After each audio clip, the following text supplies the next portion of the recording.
I am Ryan Fitzgerald, also Sam Ryan. I'll be your GM for who knows how long this is going to go. This could go for a year, maybe. I don't know. Levels 1 through 7, Pathfinder, first edition. The Dragon's Demand, published 2013. And it's a fun one. It's been done before, but it's been done, and it's been done well. We're going to do it great. All right, that was smooth. It's oldie but goodie, right? It is. It is a pretty old module. So, I also am in a podcast, an audio-only podcast called Door to the North. You can find us doing another Pathfinder game, Carrion Crown Adventure Path, and we do that every Friday. So we're going to be doing this every Thursday. DoorToTheNorth.com. Check that out every Friday. And I'm going to pass it over to our usual GM, Scar. Hey everybody, I'm Scar. If you want to catch any of our past broadcasts or anything like that, it's down below in the details on the Twitch channel. That'll take you to the YouTube that has all the other Matt and the games and everything, and where all these will go after this as well. But I'm Scar, and I'm going to be playing Crumb, the Orc Fighter. You're up, Jerry. Okay, well, I'm Jerry, and I'm actually fairly new to the whole Pathfinder environment. I was introduced to it by our friend Ryan, so let's take a bow. And that was about 3 years ago, I think, as I recall, or thereabouts. And I will be playing the character Father Grood. And off to our buddy Nico. Hi, I'm Nico, the regular here, as always present, always watching. I'll be playing Ulrich Stormbringer, the Elfin Blood Rager from the Norm Kingdoms. How do you say his last name? Stormbringer. Stormbringer. Okay, I heard some weird like Swedish name or something. I'm like, oh, that's gonna be tough. But Well, if you want his actual last name, it's Volkerson. Volkerson. Okay, I'm gonna miss. We don't want that. Stormbringer is simply an epithet. Anyhow, on to Anthony. Hey guys, I'm Anthony. I'm going to be playing Albert in this wonderful campaign run by Ryan. Pretty new playing as a player to Pathfinder, so I'm just super excited to get started. And back to you, Scar. Oh no, Ryan's up. I'm going to take it from Scar. Right. Not back to Scar. It's back to me. It's Ryan's show tonight, baby. All right, so we're level 1. We're all just babes in this world, little, just barely feathered chickies. So, you guys are guarding a wagon. A man named Silas. That's a trustworthy name, right? League call me anything, no. So, for the players, not a sounding name or anything at all. in Roll20 here, I've got a folder called Known NPCs, and Silas is already in there. He is labeled. Well, shit. Where is he? I just said he's in there. There he is. He is labeled as Boss Silas Gribb. He tells you that you can call him Mr. Gribb or Boss. He's hired you to protect him, his wagon, and his belongings in his trade. He's on a trade route, and he is moving goods from one location to another. He hasn't told you what those goods are. However, they all are located in one big old trunk that he keeps double locked. It's got a lock built into it. It's also got chains wrapped around it. He's very protective of it. He's hired you to protect it and him. The bomb, he's a terrorist. Suspicious. sure there's nothing to fear. Nothing but fear itself. So, I've got you on this nice loading screen here with all your faces and names. Let's move you from that map on over to our first battle map. This is where you're going to be camping tonight. This is a little tester, a little trial, a little tutorial stage. Want to make sure everybody's tokens have sight, that you can see as far as you think you should be able to see. This is nighttime. I've got a little night filter on here. I've got some torches in the fireplace. Not the fireplace, the campfire. If you want to go walking off into the dark, I suggest you pick up a torch. So, this is, like I said, tutorial stage. You can walk around, move your token, see what you can see. I think everything is good, but, troubleshooting. So, give it a go. I don't know if that's where you want to bed down for the night. I just threw you on the map, so feel free to move around. Half-orcs have dank vision, so I don't need no torch.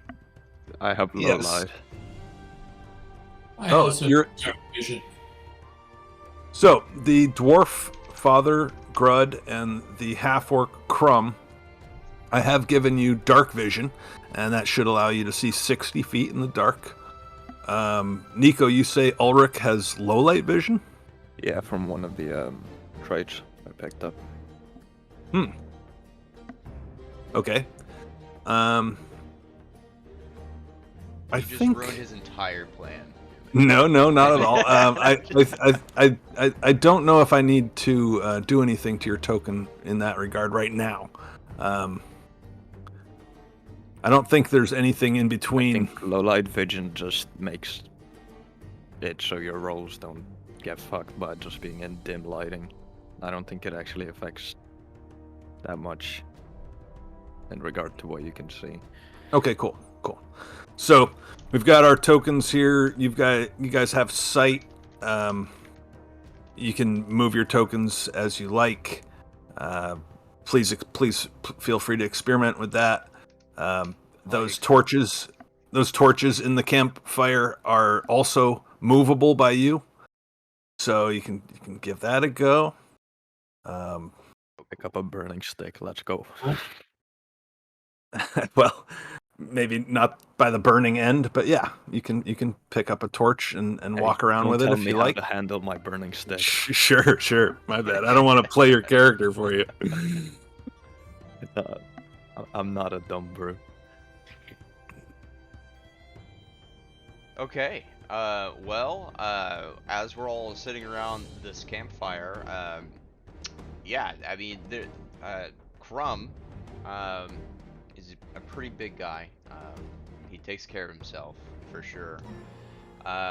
He looks, kind of classic. I like my characters more towards the classic side. So he's got a big chain shirt, chain armor, with a big leather belt on the outside of the chain shirt, and he's got a leather circlet around his head, holding his hair out his eyes, which is also very long. It's about as long as mine, actually. And for an orc, he's a pretty handsome half orc. Like he could probably, he's a pretty handsome half orc. Other than that, he pretty much is either always carrying his battle axe, or it's just holstered on his back. And that's the gist of it for him. Awesome. What color is his skin? He looks kind of bluish. Yeah, it's like a darker gray that almost looks purplish, bluish, Cool. Black hair. Yeah, that whole shebang. This was like the perfect art that I had in mind for it. He looks awesome. Cool. Let's do a quick little zoom on that for everybody to see. Very nice. Pop a balloon on those ears.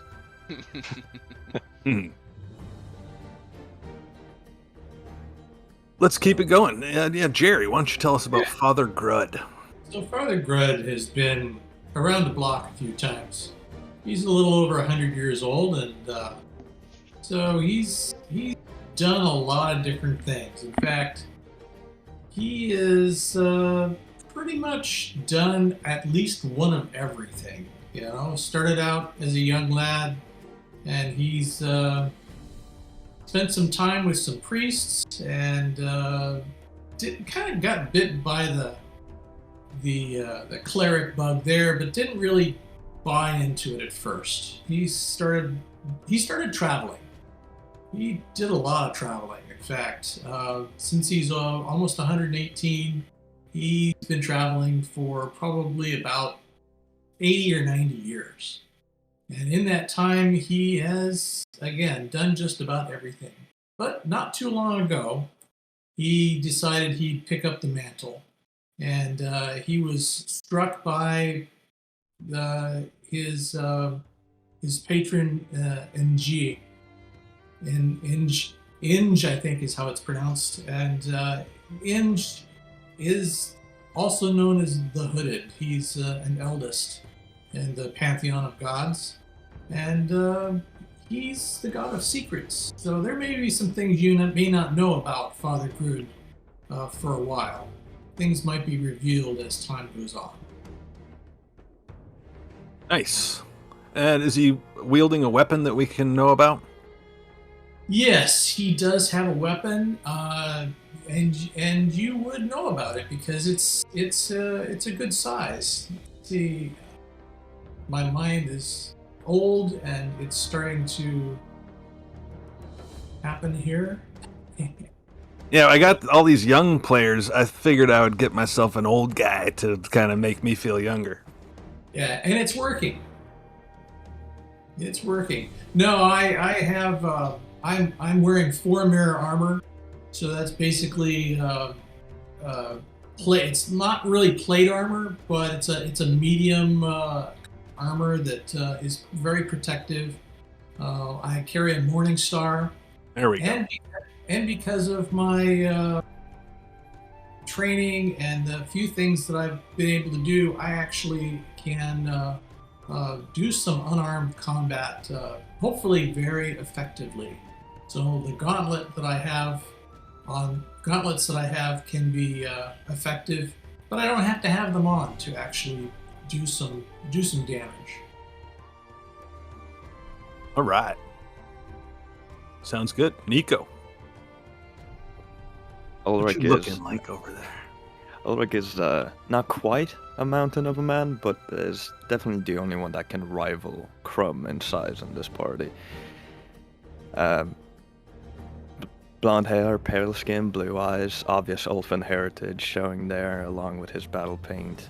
Wearing a leather vest, more or less, along with just some armored pants.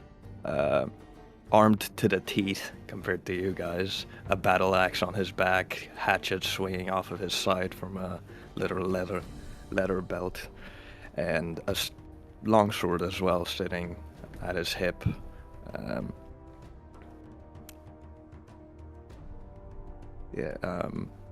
He's been around the block as well, previously a Viking, so he's traveled quite far. Used to be far more skilled than he is now, however, as he's probably explained to you guys by now, he lost much of his muscle mass and coordination following a rather unfortunate accident at sea that resulted in him being the only survival. And his life being saved by our beloved Father Grud here, who spent weeks healing him up in a tribal village that he just so happened to be staying at the time. Yeah, laddie. We were so happy. Even though he appears as a brute, he's not dumb. He's not dumb. He's fairly smart. Good. I know you're covered in weapons, but what's your go-to? The battle axe is obviously the main one, but in more Gotcha. enclosed environments or like at sea, we're swinging around a massive weapon, and you might hit a rope and dislodge the sail, it's not a very good idea. He would usually go for the long sword. And the hatchets are more so they're throwing axes, so they're more for pursuit or in situations where he can't close the distance. I love it. What's your main weapon? Battle axe, longsword, and hatchets. Those are my main weapons. All right, that's great. No, that's perfect. He's not an idiot. That's just like, this is my favorite weapon. I use this no matter if it doesn't suit the situation. I choose. No, he chooses depending on the situation, obviously. Excellent. But the battle axe you can say is the main weapon. It'll come into play most often. Sweet. And Anthony, tell us about Albert. Okay, you said we've been traveling for about a week together, right? Yeah. Or Okay. more if you want. Well, if you knew Albert for a week, you would know he's not a very tall man. He sits about 5'10", average size. He's about middle age for a human. He carries a crossbow, and it's the dirtiest thing on his person. He keeps his clothes and his signet ring spotless and shimmering. He's always the first to grab a drink and offer a game of dice. Let's see here. You know, Albert doesn't give too much personal information. If you were to ask him why, he would tell you that information is very valuable. He's let's see here. He's got a very weathered face. He's got the chops and stash combo. And he looks just about like my token there. Let's see here. Another good-looking token. Yeah. And yeah, that's Albert in a nutshell. He's got his messy crossbow and Mm-hmm. perhaps a big old book close Yeah. at hand all the time. Oh yeah, he has he wears a scroll case around his body and torso, sort of like how you would mount your battle axe to your back. He's also got his signet ring. It's the crest on it. It's a large plus with an olive branch that goes around the top. As you've been hanging out with Albert, you've noticed he's never sighted his crossbow or even taken a few shots to take any practice.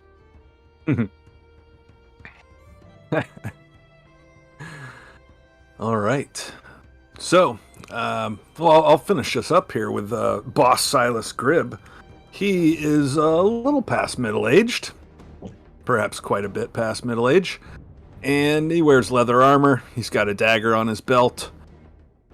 He has promised you ample pay when you get to where we're going, but he hasn't really done much aside from have you guys load up his trunk onto the wagon, get to where we're going, unhitch the horses, tie them up, take the wagon off. Take the trunk off the wagon. He's just not far from that trunk. You can see the trunk on the map too. He's got a couple of horsies there, and it's just one of too many nights. You guys have been on these dirt trails, bumping along. Silas Gribb is not good company. He says, "Okay then, going to bed," and goes to bed. Goes into his tent. He traditionally sleeps with both feet up on the trunk. So, you guys are left to yourselves. Perhaps one of you slept on the wagon a little bit during the day. I don't know. But you're pretty much left to your own devices here after he calls it a night. Anybody have any juicy dialogue that's just bubbling forth? Thoughts, plans, desires, dreams?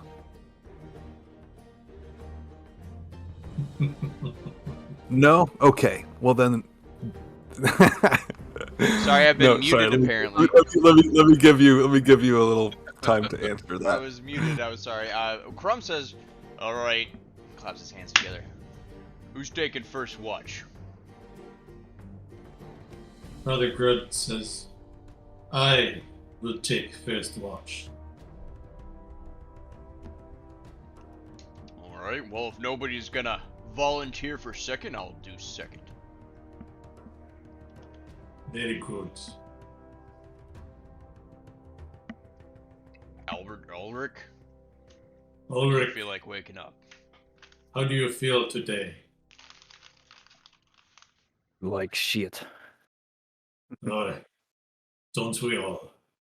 This place is so dusty, dirty, and horrible. I don't know what we're going to do about this guy, but he's starting to get on my nerves.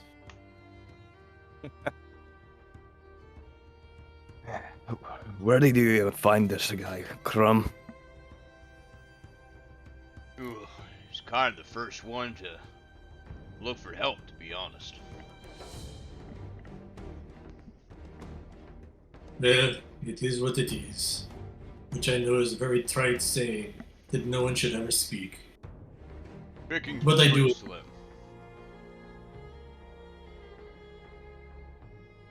Seemed like a good excuse to get out of that shithole town we were in anyway. Yes, so much so. Well, I'm Wasn't going it? to walk around. I'm going to walk around and check things out around the perimeter of the camp here. I mean, the town wasn't all bad. They had pretty good booze.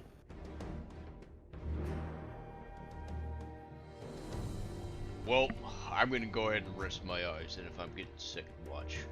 He starts kind of, undoes his large belt and kind of takes his chainmail off and folds it and set it by his bedroll.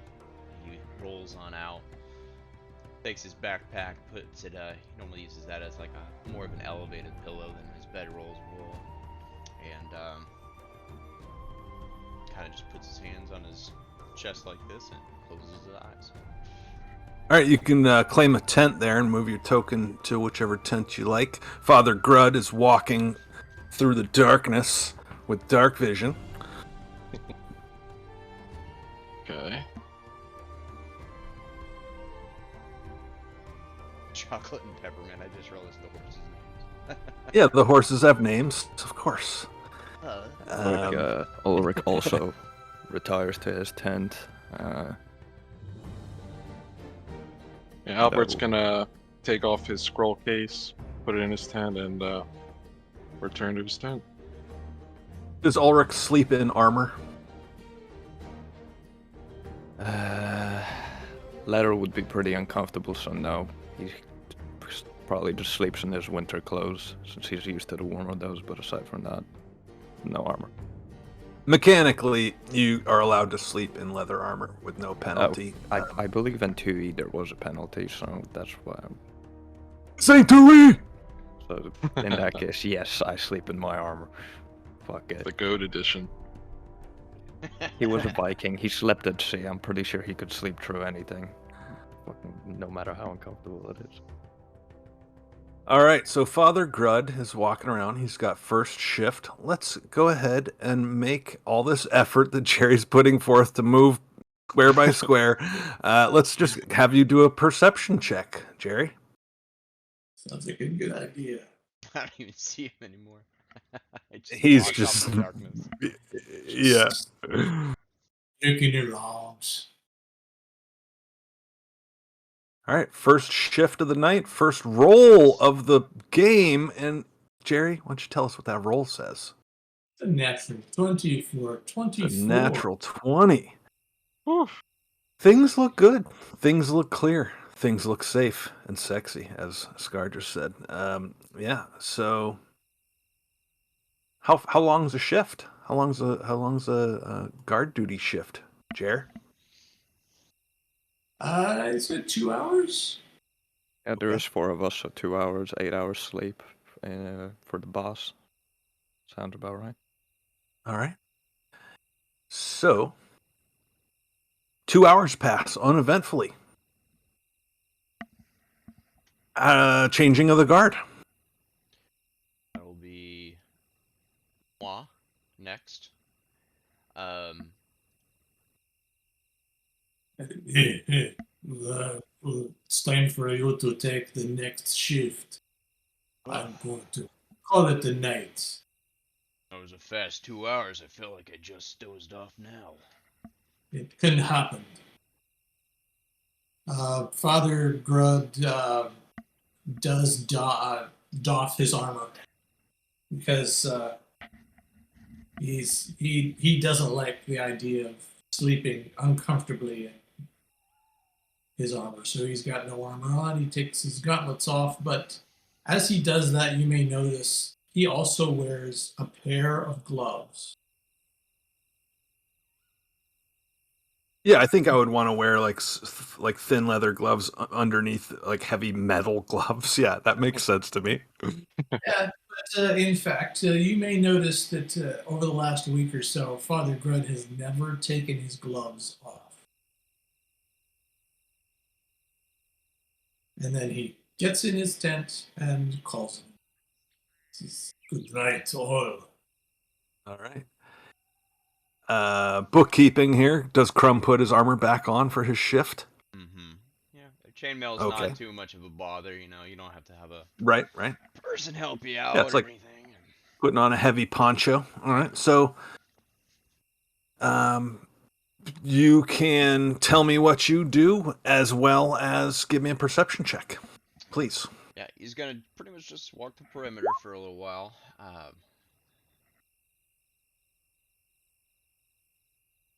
All right. Not a natural 20.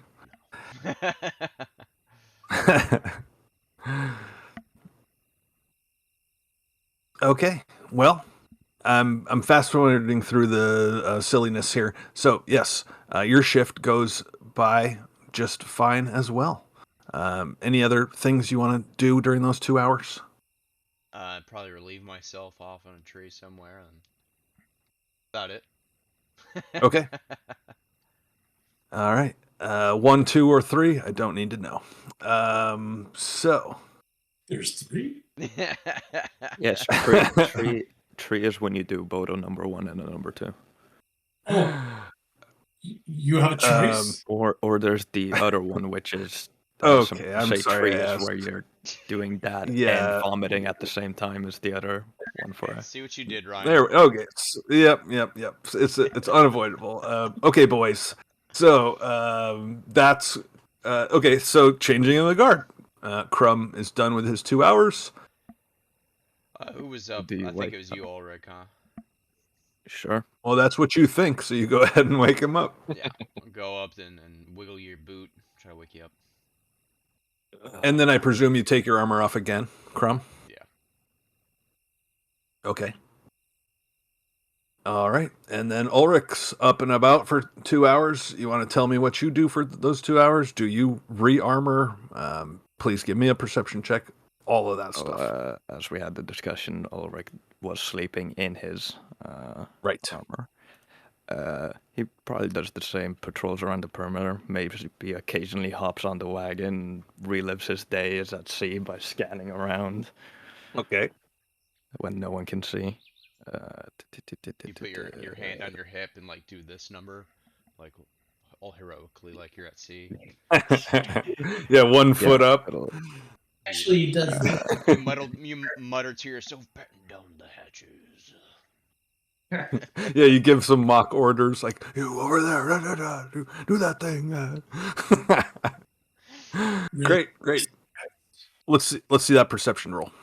Yeah, hold on, I've lost it here. While I was laughing, I was just scrolling up and down the sheet, and now my mind went blank on where it was. Scroll all the way to the top, click on the skills tab, that'll jump you right to it. Thank you. We're playing on Roll20. We're using Pathfinder community character sheets. They are crazy, but I like them. That's my preference.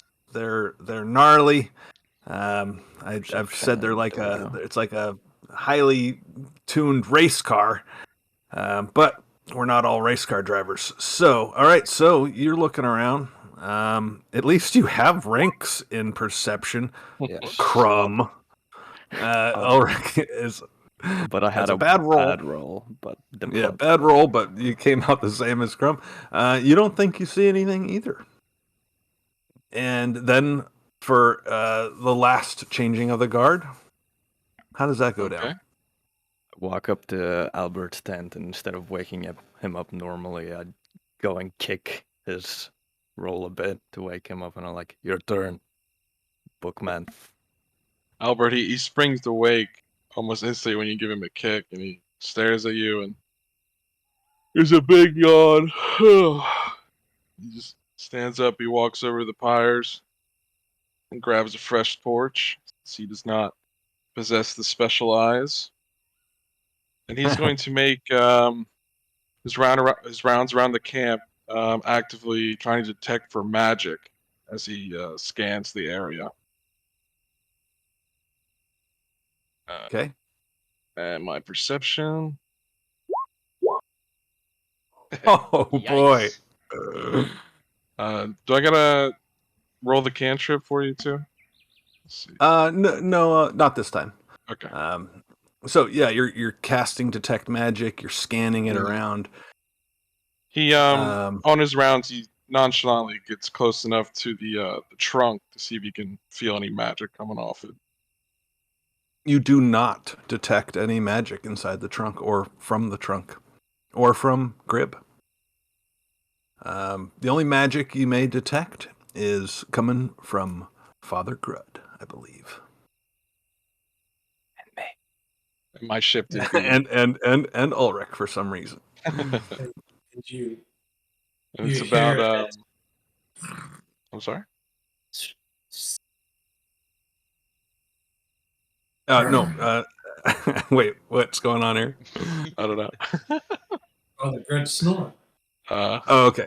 This is Albert, about, please. this is about Albert dawn can. No, not yet. It's probably just the start of your 2-hour shift. So Okay. it's maybe at least an hour and a half from dawn. Okay. So it's still dark. And you said you're walking around, Yeah. casting detect magic. The horses are sleeping, and Are the horses magic? No, the horses are not magic. Need So dual wielding torches here. you're walking around, trying to keep an eye out. You don't hear anything. You don't see anything. But then you do see this wolf coming out of the darkness to attack you. So here's what we're going to do. This wolf's coming at you. You can see it on the map. Mm-hmm. You're going to pop open the turn order. You and I are going to roll initiative. The rest of the guys are going to sleep.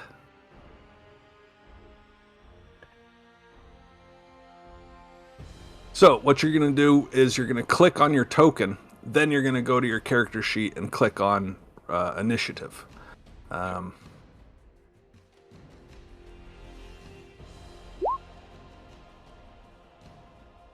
Nice. And I'll do the same for my wolf. That's without Um, improved initiative. It's not a roll. Oh, okay. So now that you've rolled it and the number's up there in the turn order, you can change that number. You can go in there and you can type it, and that improved initiative is gonna make your 7 into an 11.05. That 0.05 is a tiebreaker in case I roll a 7. All right, so let's check out my wolf initiative. All right, so I like to roll in front of you guys. So my wolf is rocking a +2 to his initiative, and I roll a 17. So this wolf is rocking a sweet 19 initiative, and he's gonna come at you. And I I didn't intend to kill the wizard in the first round of the game. But I rolled a d4 to see what shift this was going to happen in, and you guys sorted it out so that the wizard is guarding on this shift. So this wolf is coming at you, and we're going to do a +2 to the wolf bite. Get that typed in there for you. And here we go. Oh, you are lucky. So this wolf comes right on up to you. You are flat-footed. I roll a 4 + 2 is a 6 against your flat-footed. Okay. What's your flat-footed AC? It is 10, so. There you go. All right, so this wolf snaps at you. You hear its medium-sized jaws just miss you and come down right next to you. It is your turn. You are all alone in this combat. Okay. I'm gonna disengage. Everybody else is sleeping. And disengage is full speed, right? Yes, you want. I think the terminology is withdraw. Withdraw. So you're gonna get out of there. You're gonna move, and that first 5 feet is not gonna provoke because you're doing this as a full round action. What about that torch in your hand? You carrying that with you? I'm dropping that. Dropping it where it is. Dropping the torch. Yeah. Okay. So I'll take my withdrawal. Is withdrawal double speed or is it? Can't remember. I think it's. I think you can double move. So I think 40 feet. About. Sure. So I'm going to run into the middle of camp, and I guess I get a free action. I'm going to yell at the top of my lungs, "Alarm! Alarm!" All right. So just for fun, why don't everybody else roll a perception check to see if that wakes you up or not? Nope.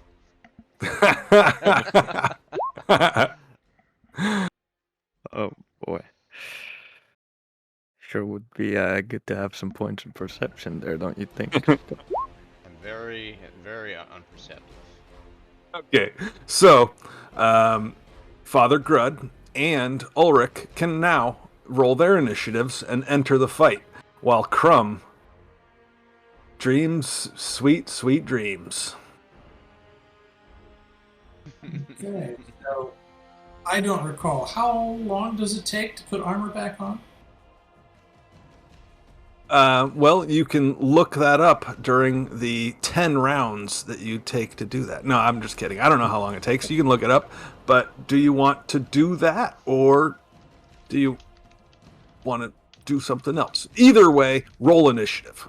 Okay, it's a doable situation. Initiative.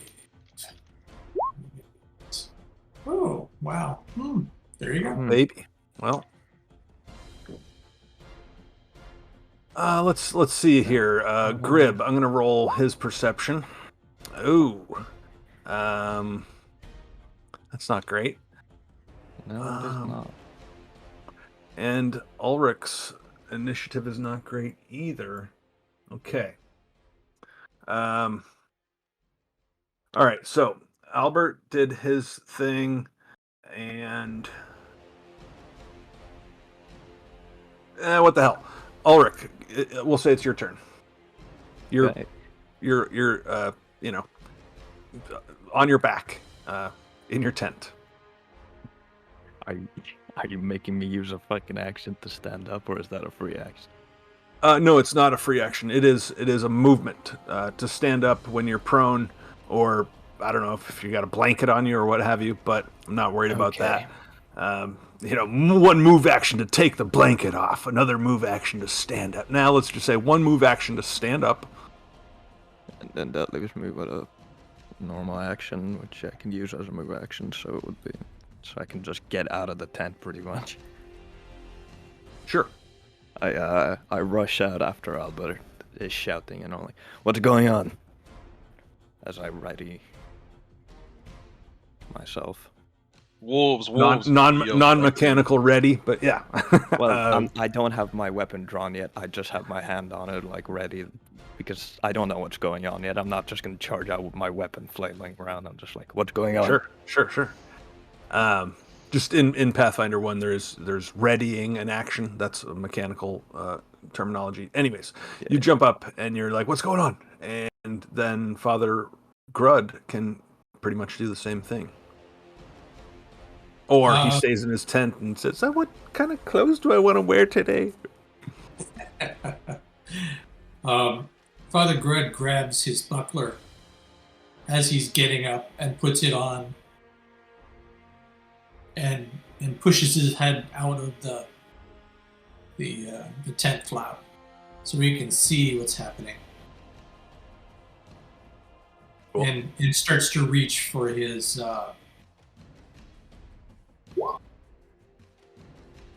whatever it is. My mind just went blank again. Morning Star. I knew it. It would come to me. Okay. Reaching for his Morning Star, he's got the buckler on because he was able to stand up and do that. So he's pretty much done. Maybe not. You don't have any. You have a 0 BAB, so there's no like pulling your weapon while you're moving until you have at least 1 BAB. So, at this point, honestly, I think maybe you stood up and grabbed either your buckler or your Morning Star. Either way. Morning Star, but he doesn't have it yet, and he put the buckler on. Okay, so this wolf just had a sweet, tasty wizard run away from him. He's gonna pursue. So this wolf is coming on in and is going to wind up. Let's see, my wolf speed 50. So I get to move 50 feet, which gets me right up to Ulrich, and they're gonna take a bite. Not the juicy wizard I was looking for, but hey, here's the wolf bite. Oh, 3 on the die for a 5. That is a big ol' miss, and the wolf makes a big ol' chomp. I want Crumb in this, so let's get another perception. Does he wake up? And Albert, what do you do? Okay. Do I see this other wolf over here or no? If you as a player can see it, then that means Okay. that your character can see it. So that wolf has moved into the light, and yes, you do see it. But perhaps you're the only one who sees it. Perhaps. Okay, I'm going to take good old 5-step back here, and I'm going to attempt to daze this wolf. Okay, that's a ranged spell. Yeah, it's Okay. 25 feet. Jump. All right, so So I it's need a to will do save. a 15. will save for my wolf. My wolf's got a +1 to his will. Let's roll a d20, see what we can do. That's an 11 versus what, 15? Yeah. Okay, so So he becomes dazed, so he can't act. Let's see here. day's subject did- is not stunned. Yeah. So, but He just can't take any actions. all right, solid. So let's note that somehow. Let's pop a little. What kind of badge do we want on here? How about, I guess, sleepy, little sleepy badge on him to denote that. And that's going to be for how long? 1 round. 1 round. Okay. And they can't be re-dazed every round, effectively. All right. Okay. Anything else from Albert? No. No dialogue. Any free actions? I'll try to get Crumb, but that would put me a little close there. Now he's just going to stand ready. All right. This Or is can I working take a out great. defensive posture? Sorry. Well, not mechanically. No. You can Okay. say that you do for flavor, but Okay, I do. Actually, look up total defense and see about that. That's in combat. Okay. So Scar, we're doing this intentionally so that you can focus all your energy on the stream, and you don't have to right. play around with playing a game. I'm a spectator. Yeah, just sit here and run the stream. So Ulrich, you are up. I was slightly injured. I forgot until you brought it up that I could have drawn my weapon during my move action since BAB1. But won't reckon that. I'll just draw it now since I'm not planning on moving anyway, and that's a move action. No, that's fine. I think my action's probably in my tent, so I'm going to say I have the longsword with me, just that. Okay. I draw my longsword, and I will attack the wolf right in front of me that just tried to take a bite out of my leg. Mm-hmm. No successful hits yet. Well, successful spell. Oh, that's 10. That's a 6 on the die for a 10, which is a nice bonus, but not enough to hit. So, Some nice damage as well. anything else from you? Dialogue, free actions, etc. No. Okay, this other wolf is gonna move on in, and I think it's not interested in fighting two horses, so it's gonna move in and attack Grib, boss Silas Grib, who also rolled poorly for his perception, so he's still in his sleeping bag or what have you. Let's do this. Wolf bite. Oh shit! All right, rolling poorly. That's how it goes. And then Father Grud at the bottom of the turn order. Father Grud is looking out the flap of the tent and he sees this other wolf come toward the boss Silas Grub, and he mutters something very quietly, pushes his hand out toward the wolf, and he attempts to see, where is it here? He attempts to use murderous command on it.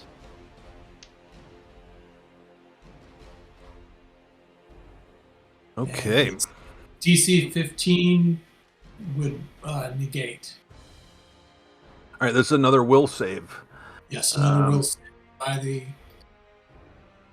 All right, here we go. +1 to my will save. Oh, baby. Oh.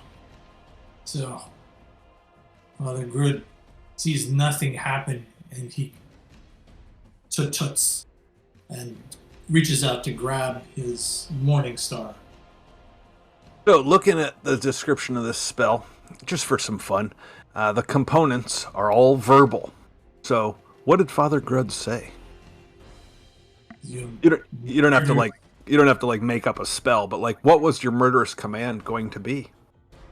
Oh, it is to attack his friend who's attacking the others over there. He's supposed to stop attacking the boss and go after his friend, the other wolf. That is what he's supposed to do. All right, that doesn't happen, and but by now, Crumb is awake. So, Scar, please roll initiative.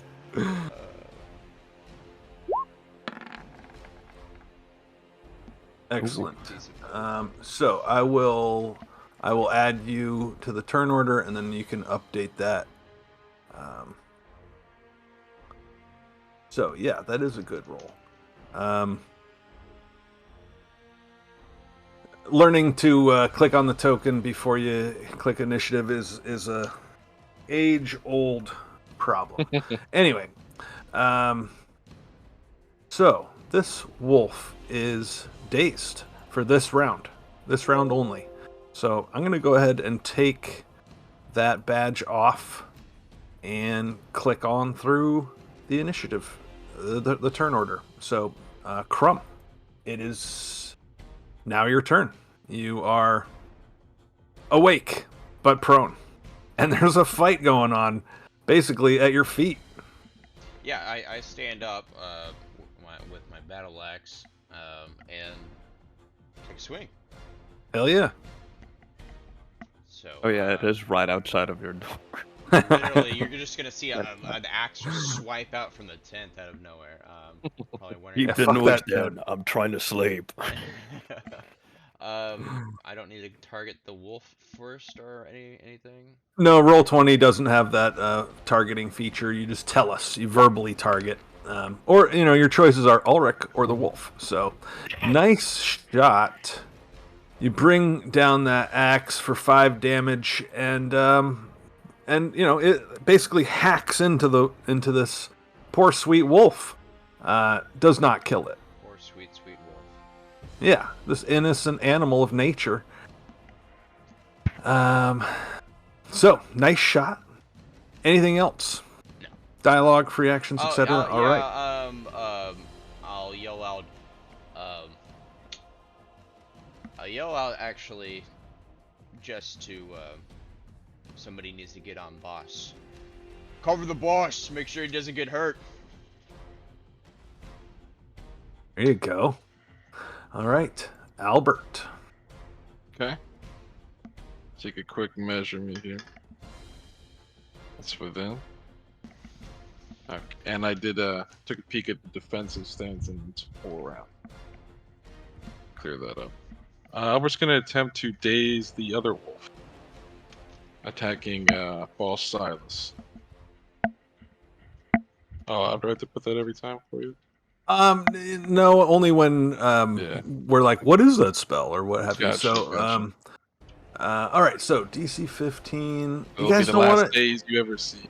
You guys don't want to fight. You just want to daze my wolves. You don't want to fight them. All right, fine. All right. So +1 to my will save here. Here's a D20 +1. There we go. So now this wolf is dazed for a round. Solid. Anything else from Albert? He's gonna reach over and tap Grout on the back and say, "Go get him," All right. Get her, Ray. if I may. Ulrich. Well, seeing that Albert indicated for Grud to go after that wolf, I am gonna continue focusing on the one in my face. Yeah, that one in your face kind of shakes off its dazed and confused thingy that was on it, and it looks like it's ready to fight again. I will once again attempt to swing my longsword at it. Hopefully this time it's since it's no longer wobbling from being dazed, I won't accidentally miss it. Yeah, my that's explanation fine. for That's what I fine. am. Okay. Yeah. But yeah. I'm gonna try and bring that down on its neck. All right. So you come down almost on its neck, but you like hit some shoulder bone, and this thing is now mechanically bloody. It's got less than half its HP, but it's still alive. And just for flavor, because we're in a fight, and Ulrich goes kind of feral in fights, he growls at the wolf, just asserting dominance. All right. So I've put a red dot on this wolf to denote that it is bloody, half HP or less, and it is now. Well, sorry. Anything else from Ulrich? Nope. The that was growl, it. nice touch. All right, this wolf is in it. It could die here, so it's gonna go down with a fight. It's gonna try to. Well, you know what? It just got hit by both of you, so you're both appropriate targets. I'm gonna go ahead and roll a D2, and Crumb is 1 and Ulrich's 2. All right, so we're gonna bite at Crumb. Unarmored Crumb, right? No armor. Just my Here's the attack. wolf bite. Here's the wolf bite. Oh my gosh, look at that. A 6, nothing. All right, so this wolf will now 5-foot step back. and then Father Grud. Okay, Father Grud is surveying the situation. He now has his morning star in his hand and his buckler on his arm, and he feels like he needs to go over and strike at the wolf that's trying to attack the boss. So he moves over and attacks with his morning star. He definitely misses. Yep. He thought it was a good idea at the time. Anything else from you? He says,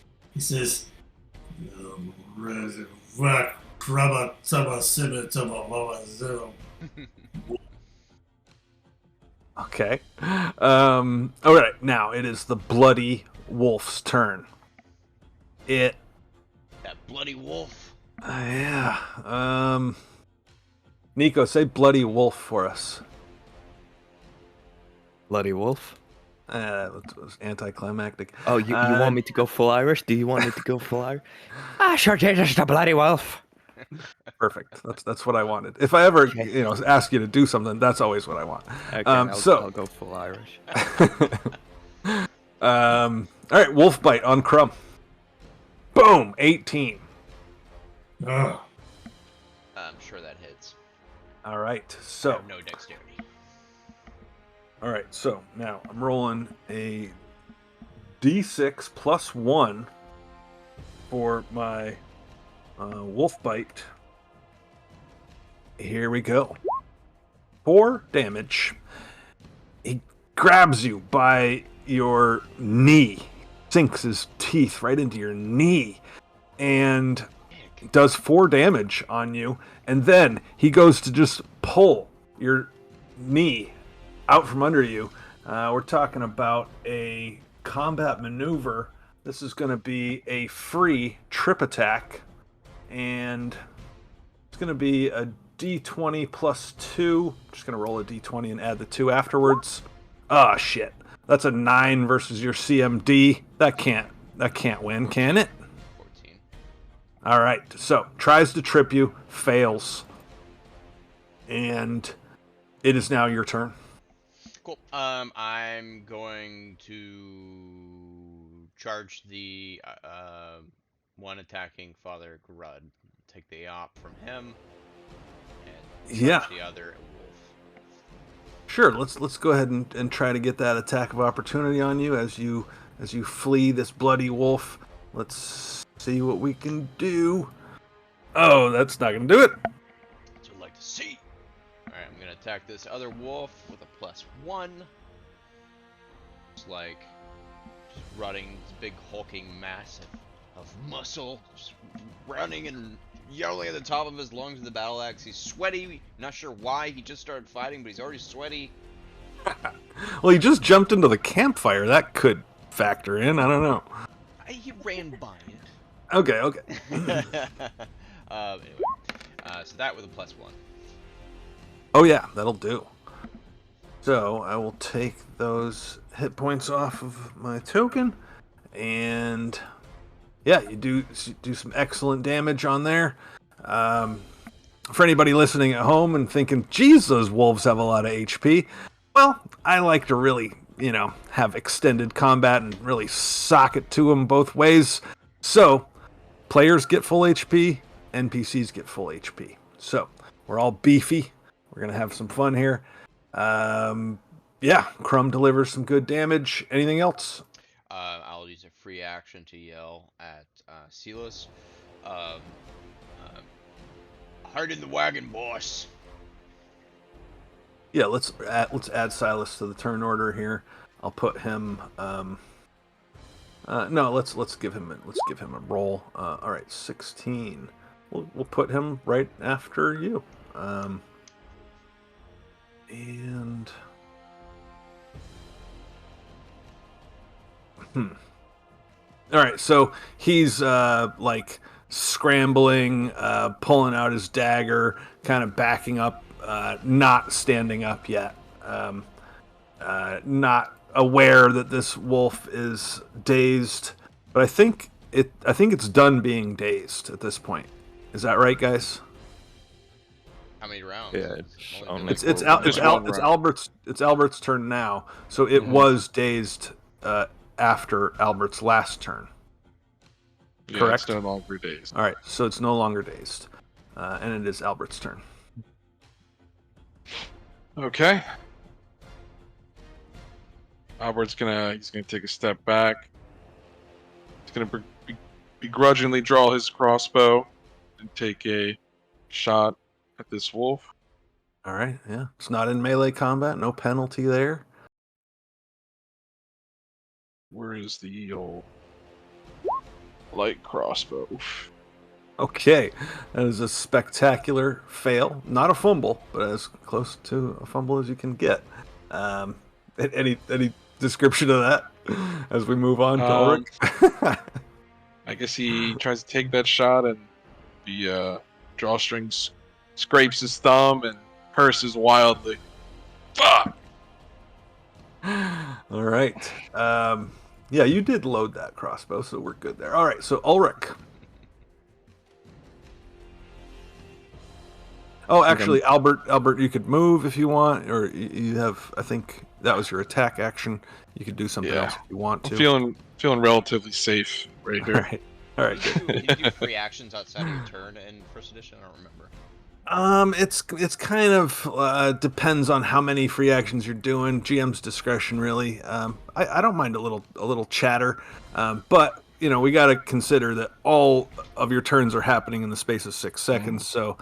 I don't like a whole lot of back and forth, but you can shout something out. I don't mind. Yeah, as soon as Ulrich's position, right after he runs in, he's gonna say, "Ulrich, take my 6."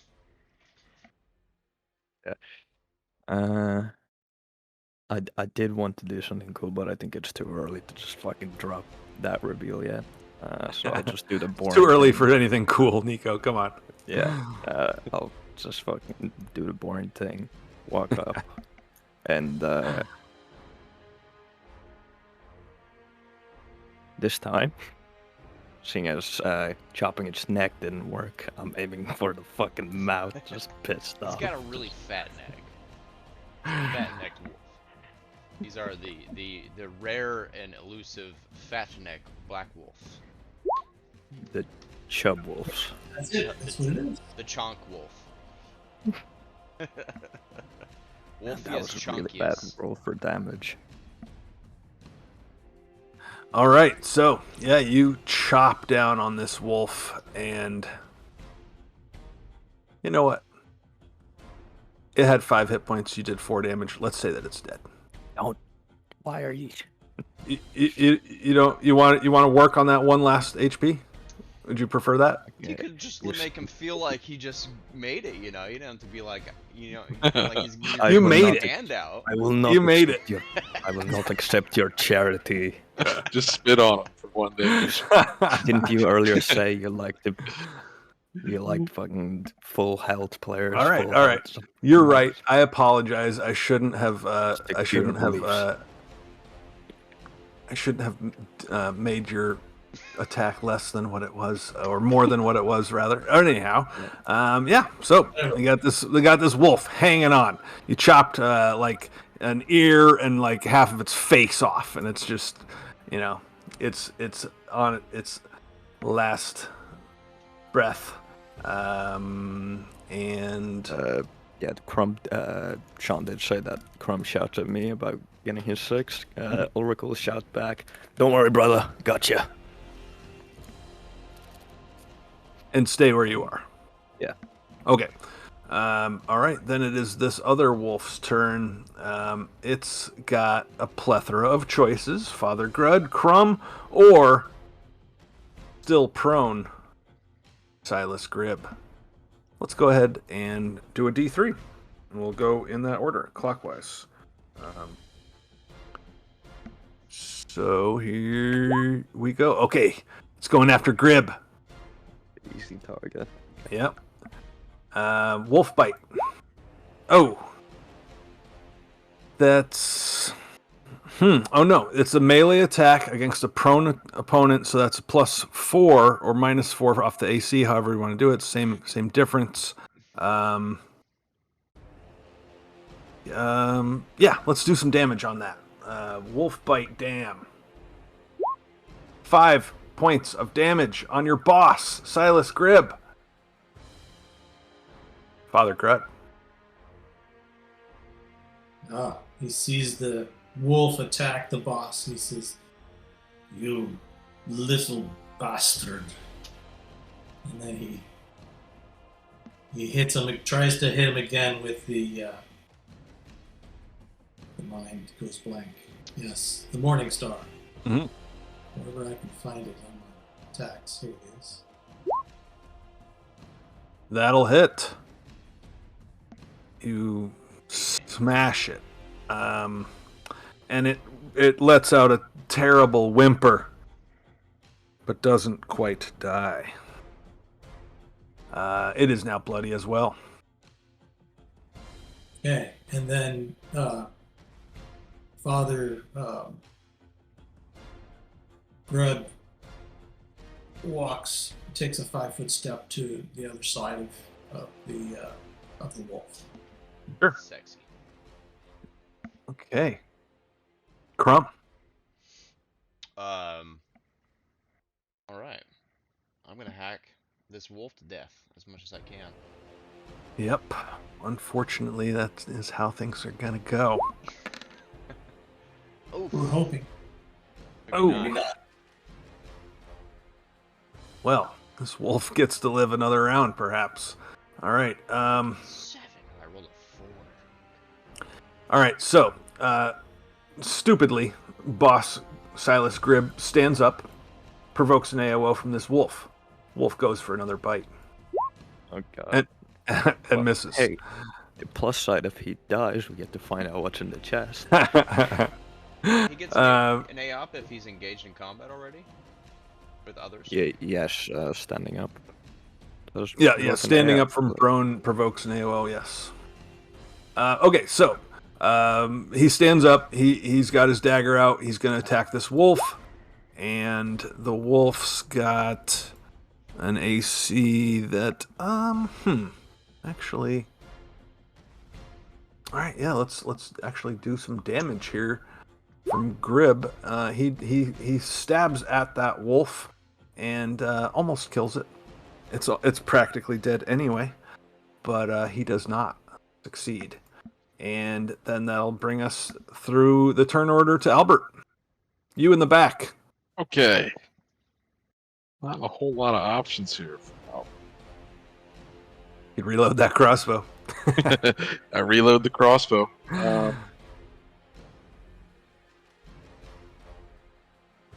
He's going to attempt to shoot at the wolf currently engaged with Boss Gribb. All right, so because this is a little tester, I'm going to let you get another shot with the crossbow, but for the future and for the record, I think right now it is... yeah, you need a feed, don't you? Yeah. That's true. That's okay, I'll take the feed. I will just reload my crossbow. Alright. Is it a hand crossbow or a light crossbow? It's a light crossbow. Then that is a move action, I believe. Was it move? That's what it says on the rule set here. Load Yes. a hand crossbow. A or heavy light crossbow would be a standard action. So yeah, yes, you can do that. You can. If I don't move, I can shoot, correct? Yes, go load for a it. hand crossbow Okay. or light crossbow is a move action. So you However, can't shoot. now Yeah, both of these however. wolves are in melee combat, so Indeed. because you don't have precise shot, it's going to be -4 from your attack roll. But hey, let's see what you can do. You got precision. Albert's just trying to make sure he doesn't look lazy to boss. It's not gonna do it. No, sir. All right, so a couple of bolts spent. And that was your whole round. Any free actions, dialogue, etc. He doesn't look particularly defeated by the mist. He's just got a straight face. All right, cool. Ulrich. got this very, very damaged wolf in front of you. Ulrich, finally wishing to finish this wolf off, will attempt to cleave through its neck once more. Hopefully this time enough damage was done to it that sword will pass through it like butter. But you never know. Or wolf. All right. Nico, Very good. you may describe Ulrich's kill if you like. Okay.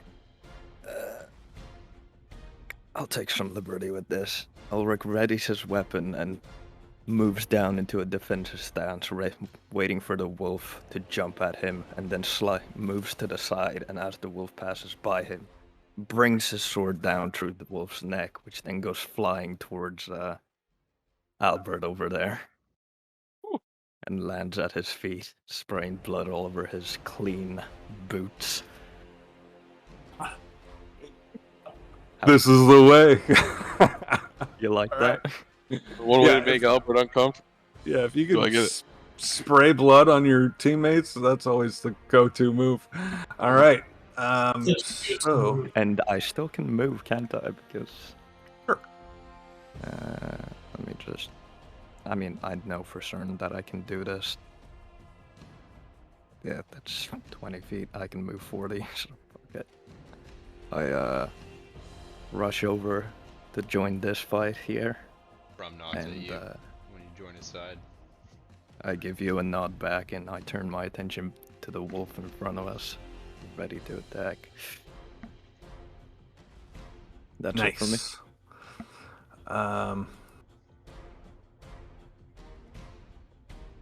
Okay. Yes, it is this poor, sweet, injured wolf's turn.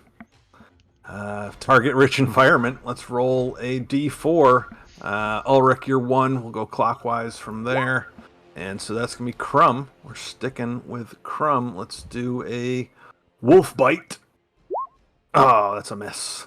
And then the wolf just collapses to the ground, whimpering and waiting for the inevitable.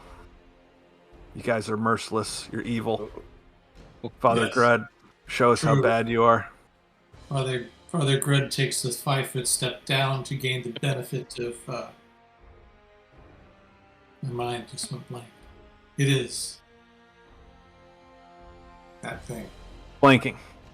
Yes, thank you. I knew it was there in my mind somewhere. And I'm kind of regretting not popping a Yeah. point in handle animal. We're gonna Shout get it to the Morning others. Star. This animal's about to be handled. Don't worry. Oh, wow. And Yeah. Jerry, you may describe Father Grud's kill. Father Grud raises his Morning Star up as high as he can, which is only about 5 feet because he's only 4 foot tall anyway. And he uses all of his strength and just crushes the head of this wolf. And the teeth fly in all directions, and the blood splatters up and gets on the chest that's next to it. And sprays Whoa, upon Jerry, everyone too else. much, man. Too much. No, I'm just kidding. That's good. Father All Grud right. Just right. Blood splatters everywhere. Excellent. Okay, so tutorial over. Good job. You're now ready for the game. Hell yeah. Well, now that combat's finished, Mhm. Ulrich will sheath his sword, go over to the decapitated head of the wolf he killed, and rip out one of the canines from its jaw, and put it in a little satchel that he has on him. That, trophy. Sure.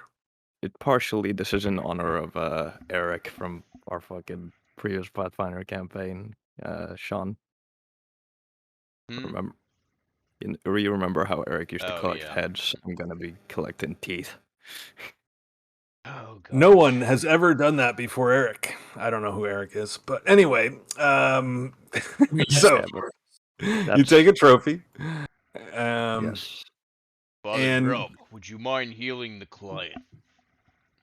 grub. Grud. Yeah, Boss Silas Gribb is here, and he's just like, what kind of guards are you? You let this wolf attack me in my sleep? You'd be dead if we weren't here, and you're about to get You're- healed.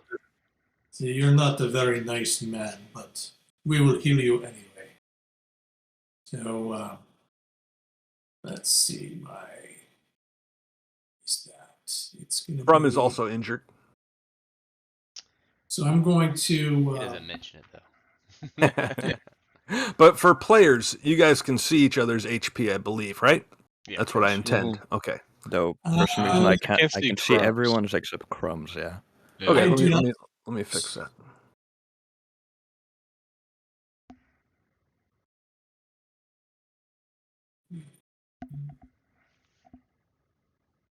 Albert's going to grab his scroll case and pick bits of wolf out of his mustache. The one night he does not prepare prestidigitation. So yeah, it's a little more than an hour before dawn. Gribb says, "Well, we might as well get an early start." Okay. So you guys take time to clean. I don't know. You I don't know. You can go to sleep for an hour or prepare spells for an hour or whatever. Gribb goes about his morning routine. Brum pours water over his wound to kind of clean it, and he cuts off a piece of cloth and wraps it around the wound and armors up.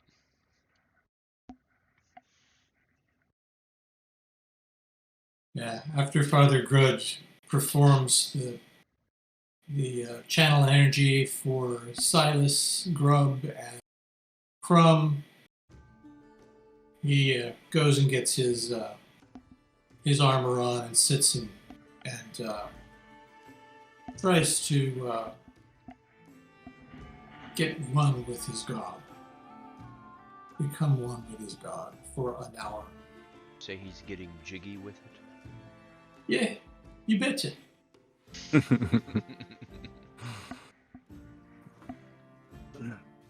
Hi, everybody in chat. Thanks for showing up. Thanks for checking us out. I've been busy GMing. I haven't even looked at the chat. But glad you're here. It's hard when you're GMing, man. It's kind of nice. I'm actually able to respond to people for once. You don't mind, but I need a bio break. Yeah, I could use a little Yeah. little break. I'll be right back. Quick one. Swap here. Put a little mosaic on, and we'll be right back. Okay, so what I want to do here, this is specifically for the spellcasters, is you have kind of a rough day, but then you bed down again the next night, you wake up again the next morning, you have full time to prepare your spell list, if that's what you do, if you're one of those guys. Those people. So that's a full day to heal. Looks like Crumb is still down 4 HP. We want to fix that up. And then I channeled 5. okay, yeah. So Scar, you can fix that up. Your HP's full, and like I said, spellcasters who prepare spells, choose which spells you want for the day. You don't know what your day is going to be like. Yeah, I am locked in. You don't know.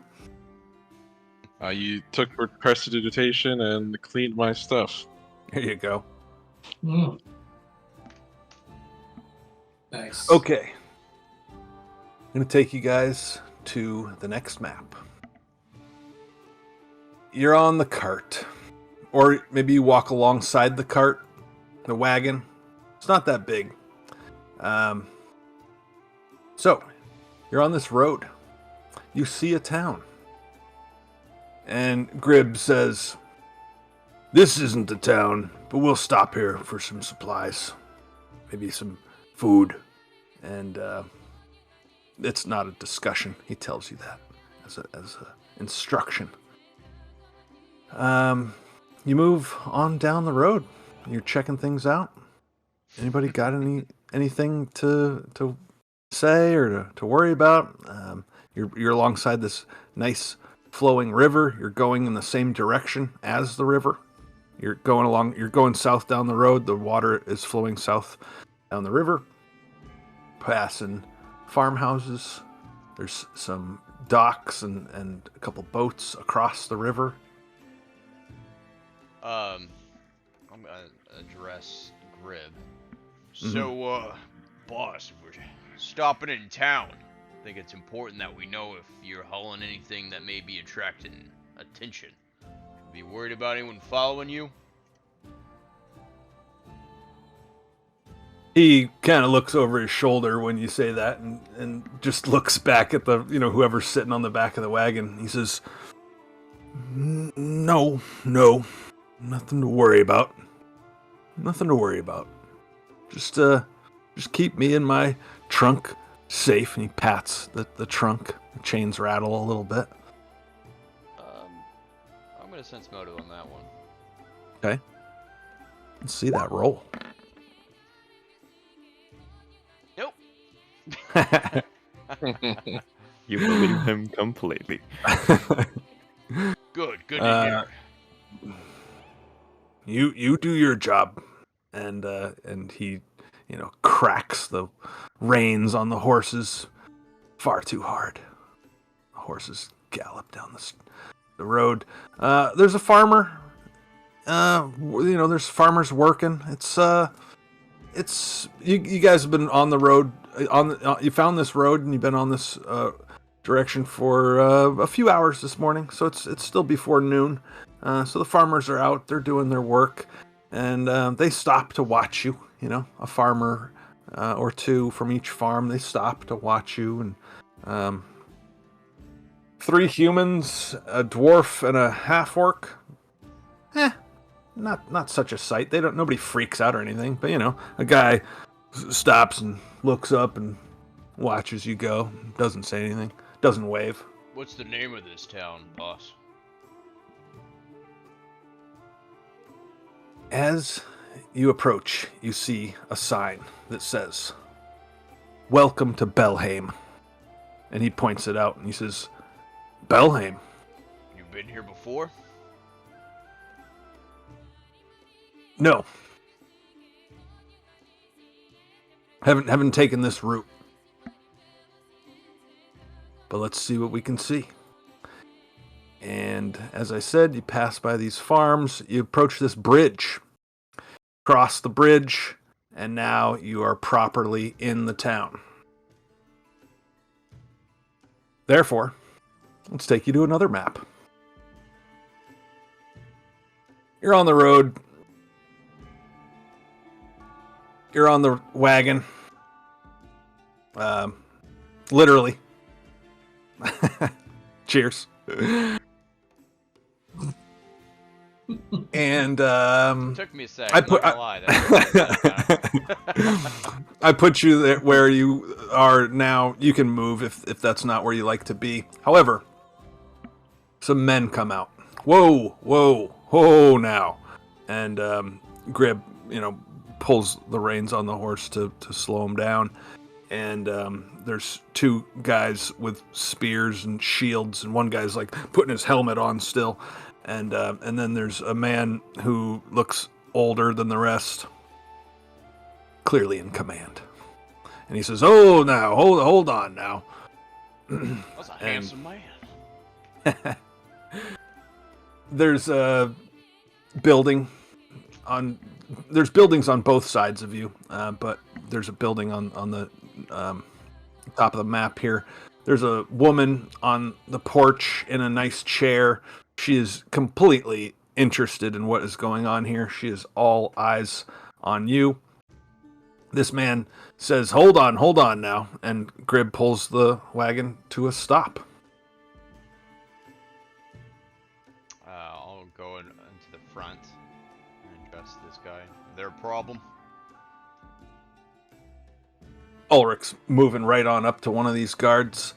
Just gonna eye him and see if I can get him to shit his pants. Just huddle.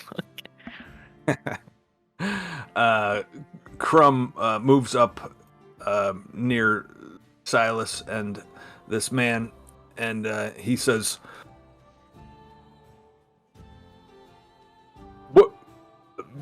What's going on? What's the manner of what is all this?" And he's like a little aggravated or unnerved by Crumb and Ulrich jumping down off the wagon. "Hold on now, hold on. We are officials here. I am the sheriff of Belhaim. And you, sir," and he points right at Silas Gribb, "have a warrant." And he pulls up a piece of paper and shows it to you. He holds up this piece of paper and he says, and there's like this poorly drawn picture of Silas Gribb, but it's clearly him. He shows it to Gribb, shows it to all of you, and it says, "Wanted for smuggling." I look back at Gribb with a very upset expression. What do you know about this? "I am a legitimate businessman. I don't know anything about that. That's someone else." And it says on the piece of paper, "Silas Gribb, smuggler." He says, "My name is John." Father Good looks at him and says, "Don't even try to lie out of this. We know who you are. We are very law-abiding citizens. So, Sheriff, I think this is your man." These two men in front take hold of the horses. I look at the commander-looking guy. How do I know you are who you say you are? He says, "I am Sheriff Addington," and this lady up here on the porch in the chair says, "Everything okay, Sheriff?" And he says, "Everything's fine, Talia. Just stay out of this police business, town business." So you that sense motive that was from earlier. That was on Silas. He has a non-magical scroll showing a drawing of Silas Gribb and information. He's got his name. He's got men at his command that are wearing similar uniforms. And he says, "Off the wagon," to Gribb. And Gribb looks to you guys like you might, go to war for him, but Father Grud already said no, so he's kind of like... Grub say, he kind of stands to the side and lets them do what they say. He's like, "You lie to them, that's one thing. I don't really give a damn. You lie to me on a job, then we have a problem." Kind of turns his back, let them do what they're gonna do. All right. Crumb, we're still getting paid. He sighs. Everyone off the wagon. Hey, Sheriff. Can I see that one Yes. sign one more time? He hands it to you. Is there a reward on it? It's a message from one sheriff to another. So it's I don't think so. Dossier. It's like a governmental it's a I don't have More a of good an answer for that. Sorry. More of an internal memo than a. Yeah, it's not a bounty, right? Okay. It's a fax. Well, I'll look at the sheriff. What do we get if we turn him in? He says, "You're not turning him in. I'm apprehending him. You're lucky I don't take you in with him." Okay, Grib. How much you got, Grib? Might not get another chance. He's trying to think, and the sheriff says, "Take him away." Say anything, doesn't say anything. I look at Ulrich like, I did my best. All right, brother. Sure, we can find something else here in town. Yeah, it looks like we're going to be here for a while. He kind of looks at Father Gruds. Law-abiding citizens, huh? I am. I don't know about you. If it Albert, suits Ulrich is about Albert to sighs and says at least the food was good. Ulrich looks like he was about to say something at the law-abiding citizen comment, and then he catches himself realizing that he might even be wanted here for his Viking shenanigans when he was... All right, so... Sorry, Nico. Anything else there? No. All right, so they take the wagon and horses and trunk, and that goes a little bit down the road and then around a corner. But the sheriff and Silas Gribb and two of the other deputies, they go into the building directly across the street from this building that you see here. And so they are nearby, but they're technically off this map. And she is on the porch, and she says, "Whoa, what was that all about, boys?"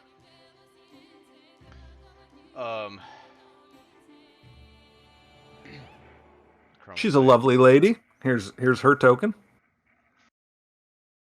Nice to She's meet you. very comfortable in her chair. She's got maybe some tea that she's sipping on.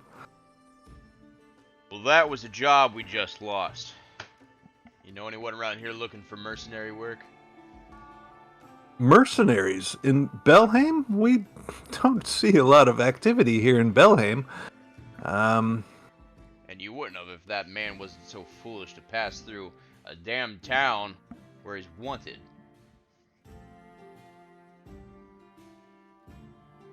So you have no plans here? She asks. Father Gribb Not says, anymore, no. No, not today. Maybe by the end of the day. Nowhere to stay? This is my inn, the Wise Piper. Oh, How much? well, there's something we can do for you to earn our keep. Oh, well, you boys seem like you're out on your luck. Down on your luck. Out on your ass. How about I give you a free night? Very I've got empty rooms up there. Not much in the pantry, but empty beds. Ulrich already started walking up at the mention of inn and is like, "Do you have mead?" I don't really have. I've got enough for a meal, but I don't serve it. There's a bar. There's a tavern up the way. That's where most people go to drink here. But I'm offering a bed. But come on in. I'll try to cook you up something. Come on in. She invites you in.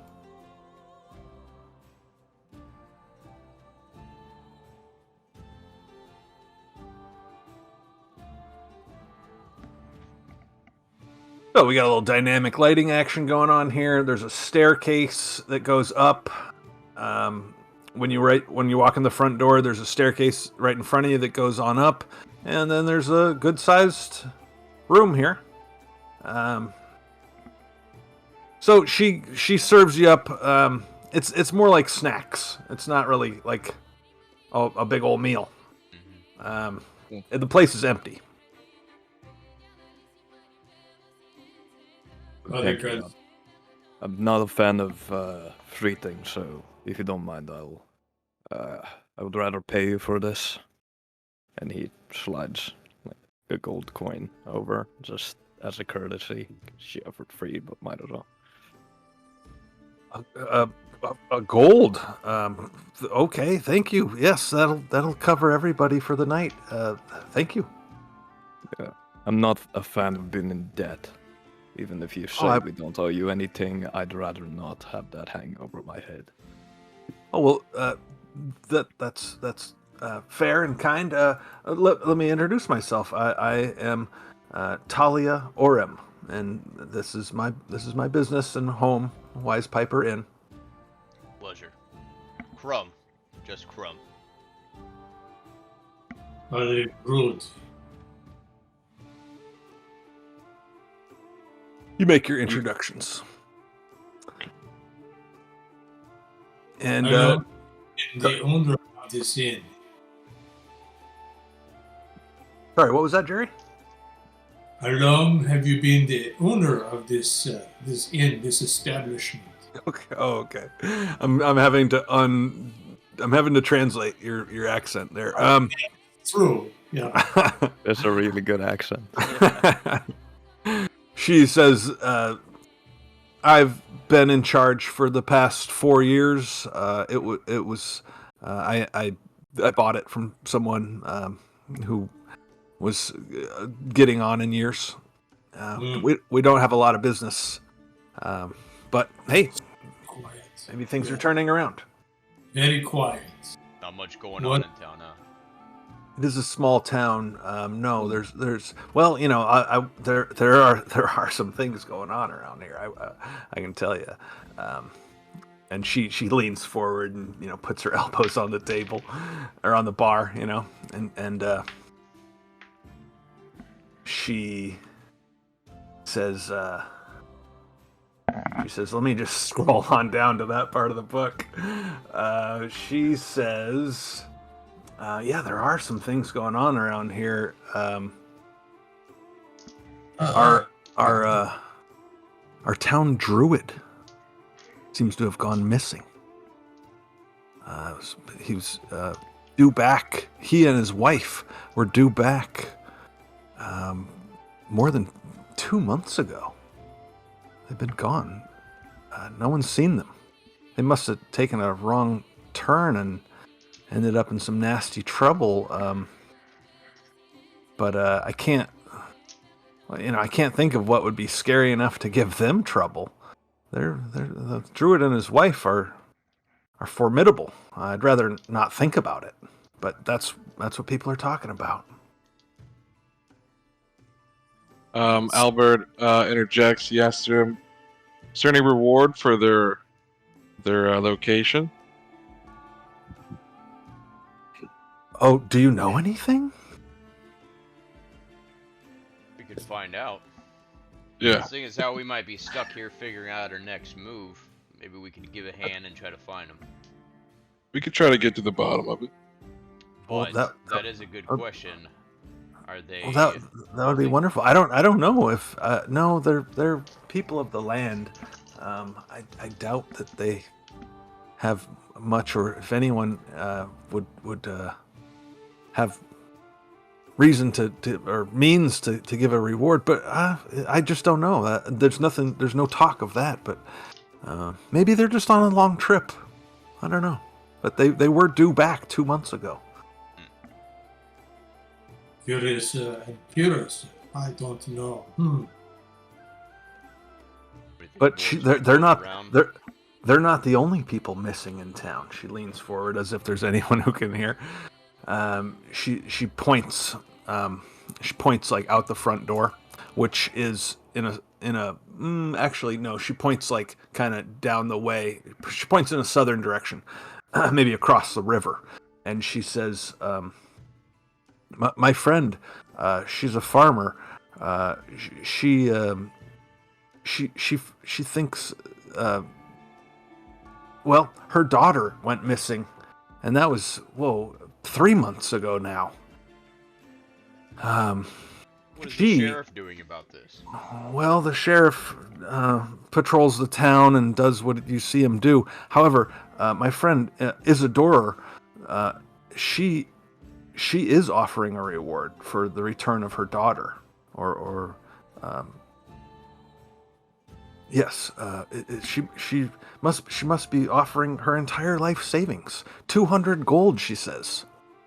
Hey, was your friend's daughter the first one to go missing, or were there cases before that? I'm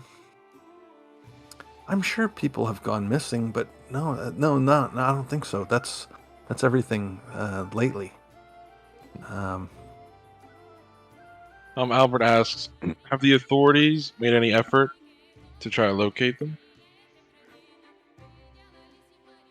Well, the sheriff pretty much just keeps to his business here in town. He's not really going out much. He'll go to another town for business, but he's not a ranger. He's not going out hunting down lost people. So no, sadly no.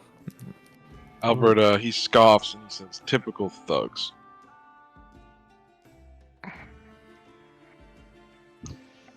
He's such a quick. Go ahead. It's like he has too much to do. Maybe he is doing other things as well. Seems odd he wouldn't just poke around town at the very least. They could be here for all he knows. Well, we're a small town and we all pretty much know each other, so if they were here, I don't know where they would be hiding. I don't know why they would be hiding. Why would Boffrey hide from Isadora? Why would a daughter hide from her mother? They could be being held here somewhere against their will. Maybe. Yeah. Have you had any recent arrivals aside from us prior to your friend's daughter's disappearance? I don't think so. And she kind of gestures to the big empty room.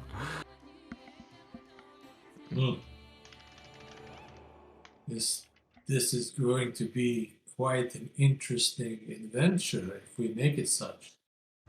Adventure? No, it's just Belhaim. Nothing adventurous happens here. But missing people, that must be quite rare for you. I suppose it's a dangerous world out there. Where does his mother live? Isadora, she just lives across the river. She's on the Malik farm.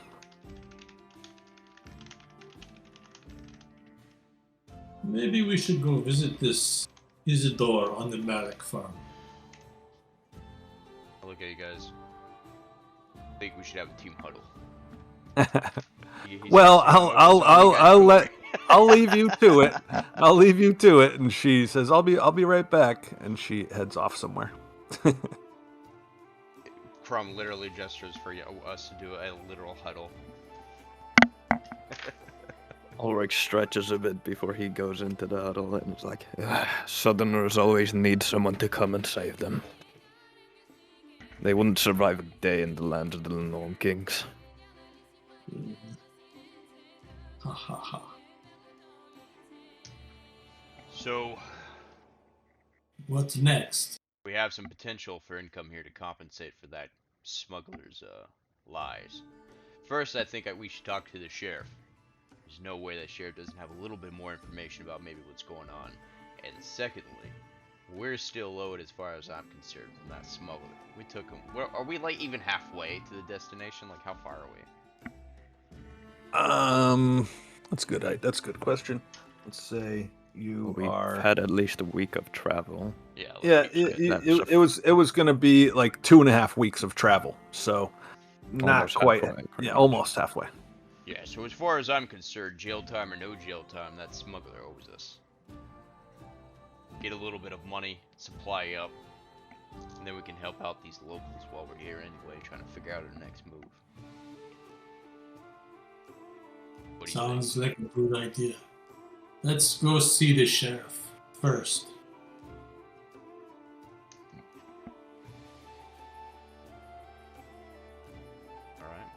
Alright. Talia, it was nice meeting you. We'll try to help as much as we can. I'll make up your rooms. 4 rooms? I've got 4 rooms. Thank you very much, young one. Okay, so we're on this map here. There's a nice little picture of Belhaim down here. Cozy town. Yeah. Mhm. Let me click on that. See if I can pop that up bigger for you guys. I don't know if that's going to be worth it, if that gets big enough. That's pretty much the same size, but yeah, it's a nice little town. Very green, very rural. Kind of gives me some Dark Souls 3 vibes. What Undead does You it? can tell As long as it's not. I was gonna say, what's the new one? What's the new one? Elden Ring? Yeah, it was like looks like the pot town, pot people town. Yeah, you can tell a druid lives here for sure. yeah. He's probably the reason it's so green. Just constantly fucking making moss sprout everywhere for jokes. Gets drunk and pees on something and moss grows from it. Yeah, where's the sheriff's office? I'll ask Talia if we're not sure offhand. Well, we saw them take them. Yeah, that's right. So we saw them take the smuggler. Yeah, it's actually just right across the street here. The Belhame Garrison, number 3. So I've got all these named, and I've got them on the GM layer, and as you explore, I will reveal them. Talia points you in the direction. I'll do the ruler here, across the river and to the east. Also, talking about the ruler, if you want to measure things, this map is accurate. So if you want to see how far you can run, if you're on foot and you gotta bust a move, you can make those measurements. So yeah, she sends you in the direction of here to the Malik farm, if that's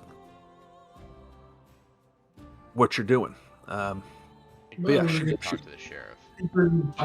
Right. Well, you had multiple ideas. Anyways, she pointed you in that direction, so I revealed it on the map. Cool. Well, it's Okay, let's so head to the you're going across the street, you're heading to the garrison, and in the time that it took for you guys to have a light meal and talk with Talia, they have secured Silas Gribb in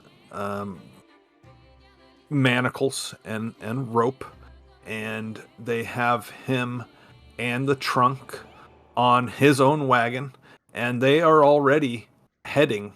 They're on the road, and it's the sheriff and 2 of those deputies, and he sees you. He sees you across the street, or he sees you approaching him on the street, and he says, "We won't be having any trouble out of you 4 now, will we?"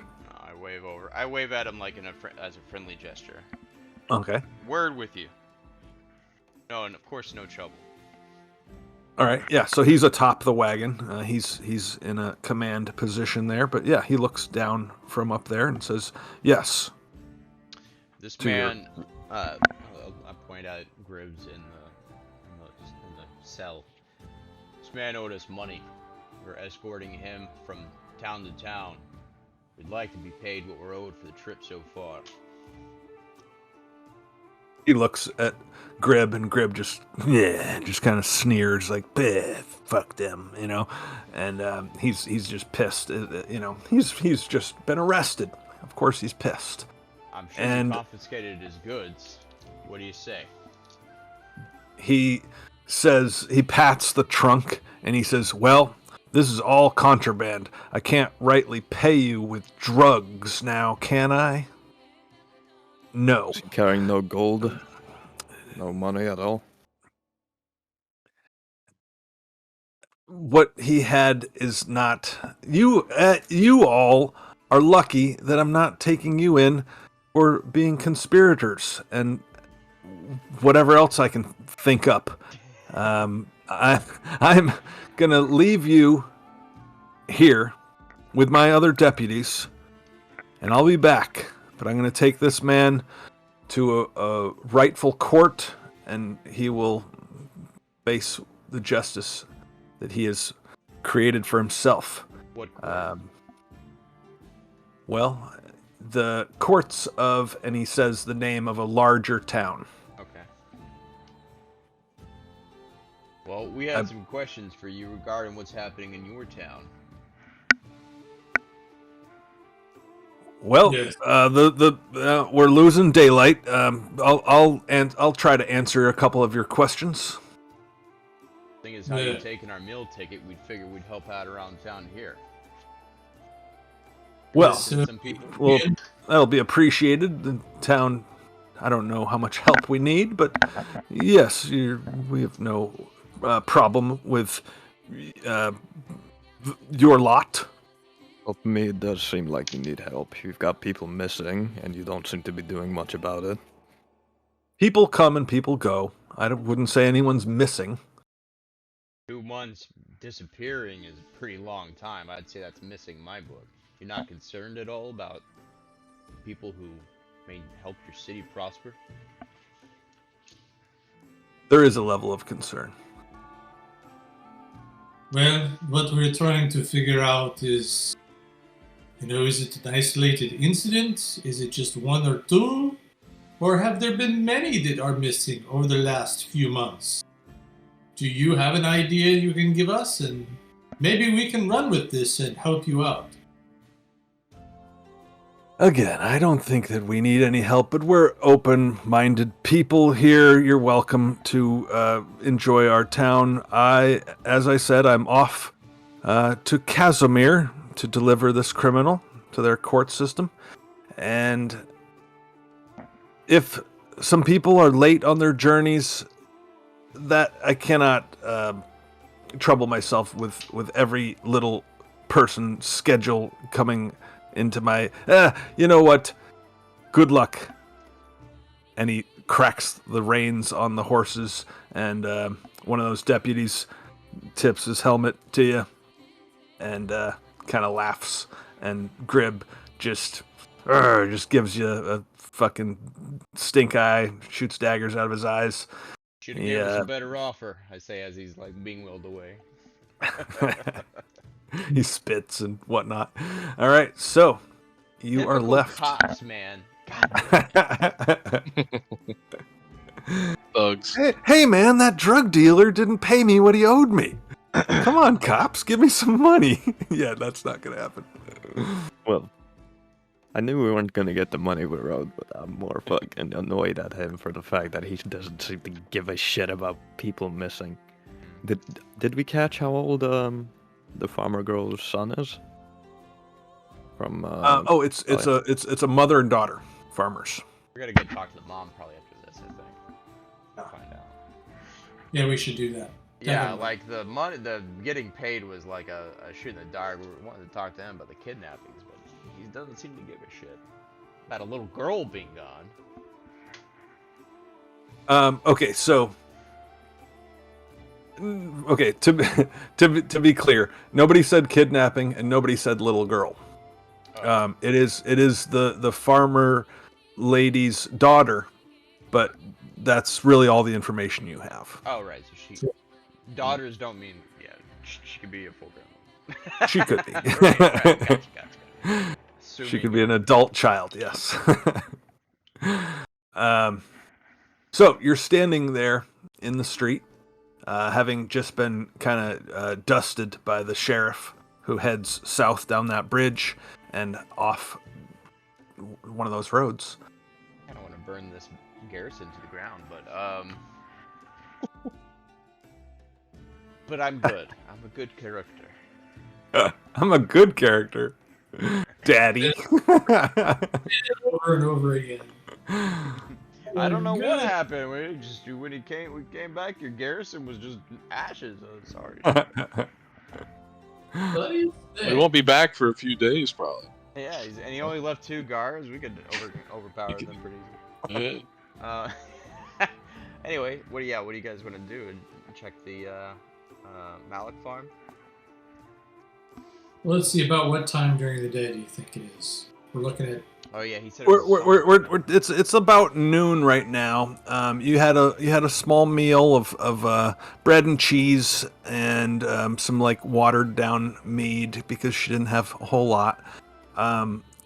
So you got a little something in your belly for lunch, and you're standing there, and you're kind of looking around the town, and let me get perception checks from everybody, please. You all think that you hear something. Something not just town noise. Something else. Sorry, I was just writing up my notes. Man, you guys' perception sucks. Hear no evil, see no evil over here. All right, there we go. Not Ron, 20, baby. Ron wants to be So- a leader. He delegates the perception job to others. All right, so Father Grud and Ulrich Stormbringer here in the distance, and they can triangulate where this is coming from. Not triangulate, that's not the right word. They can determine the direction that this is coming from, and they just hear this. Like, it sounds like... I don't even know if Discord allowed me to make that noise for you or not, but it sounds like... I don't know if your characters have heard earthquakes before or not, but it sounds like tons of stone moving. Can we feel it in the ground? No, you can't. You can't feel it, but you can hear it, and it is coming from a northeastern direction. But actually, Crumb and Albert are just. I don't know what they're doing. What's wrong? Well, I don't know why you guys have such shitty perception, so you don't notice this. As long as I don't have to start running. Father Grud looks over at Ulrich and says, "If there's one thing I know, it's the sound of stones falling on stones. Yeah. I think we better move in that direction. Follow me."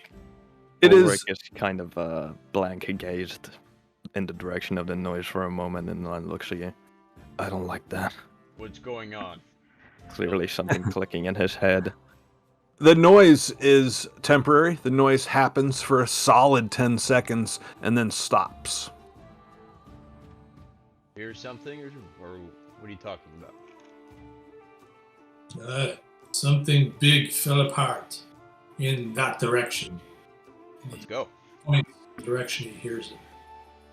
Did we determine how far away the noise seemed to be? Cannot far. tell. Soon we can. We need to move toward it. You know, Crumb starts going in light jog just to see if Hundreds of feet away. Hundreds of feet. I can jog hundreds of feet. You said northeast, right? Yes. So this "you are here" badge token icon should be accessible to you guys. You guys should be able to move that if you want to. I think. Somebody give that a try. You're all on your rulers, but if you go to the cursor, then yeah. All right, so you're moving down that road. Yeah. Okay. Ulrich is kind of running way ahead of you guys because he's fast. Unless any of you guys are faster. Certainly not. Mile, dude. We should probably check that out after the farm and this noise. What are your guys' movement speeds there? Father Grud says, "Hey, don't worry about me. I'll catch up eventually. You know what they say, slow and steady." You know what they say in that movie about dwarves and elves and rings and stuff. Ulrich slows down for a moment to get behind Father Grud and then scoops him up while he's running along. I'm probably I don't know. I don't know about that. Father Grud might be pretty weighty. Pretty beefy, yeah. Yeah, pretty beefy. How much? Where the hell I can is carry it? pretty heavy. Yeah, heavy enough. He's My max off the ground is 460 carrying or just picking up? off the ground. Carrying, Yeah. lift. Okay. Carrying, I can do get to heavy with 230. Okay, you can Or I just pick me up and carry me. Okay. Cool. So Just try. you're moving down Canticleer Road, which has a street sign, and people are stepping. Probably like every other door on the street. People are opening their doors and like looking out. Maybe somebody opens their windows and looks out, and what was that? And people are all generally looking in the same direction, the direction that you're traveling. And you can continue traveling. Nobody stops you. So, getting to this bridge here. No. Sorry. This slow down. You're right there. That's good. At the intersection by the bridge. You see across the bridge the land rises. So up. Having once you cross the bridge, the land rises up into a hill or mountain, becomes steeper, and you see. Let me just move this here. I just covered that up. So you see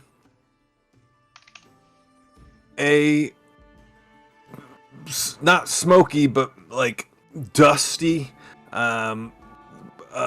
Cloud of dust and a massive ruin.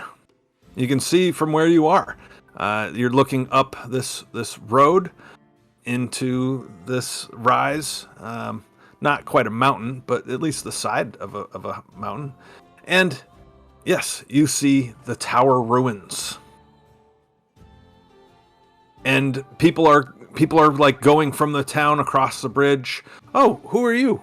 I've never seen you before. What's going on? And people, oh, it looks like the witch tower fell. And people are like heading up towards that area, which I assume you do as well. You continue on. Yes. Yeah. Okay. Yeah, feel free to move that token, and you head on up there, and the dust is still in the air. There is like stone slabs sliding into other positions. All right, that's a good spot for you guys. So, smaller stones are rolling down bigger stones. Things are kind of settling in a little bit. And let me bring you to a new map. That'll be right here. And you guys are down at the bottom here. Actually, I'm going to delete Crumb and Albert from this map and drop them in fresh with their updated tokens. What did I do for Crumb? Oh, it was his health, right? So here's a new Crumb, and here's a new Albert. Everything look good for you guys? Mm-hmm. I Okay. can't see my own health. It's very green. You should be able to see your own health. I can see your health. Can you guys see my health bar or no? I can see everyone's. I can now, yes. I just can't see my own. That's all. That's not a big deal. That doesn't. Well, no, I mean that's kind of a deal. Let's see what we can do about that. I'm in the business of not getting hit at all. it says that everything's cool. I don't know why you can't see it. Trying to move it around. Nothing. Refresh. Okay, I can do that. That's my only guess. Turn it on and turn it off again. Yeah, yeah. Pull out the cartridge, blow on it. Yep. All right, that fixed it. All right, good. Okay, so you see this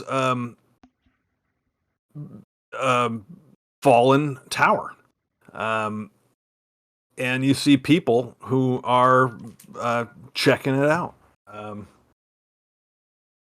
Some deputies come and kind of push through the crowd and say, "Oh, everyone, be careful! Be careful!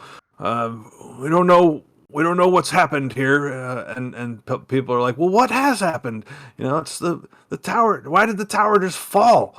What?" And well, it's an old tower.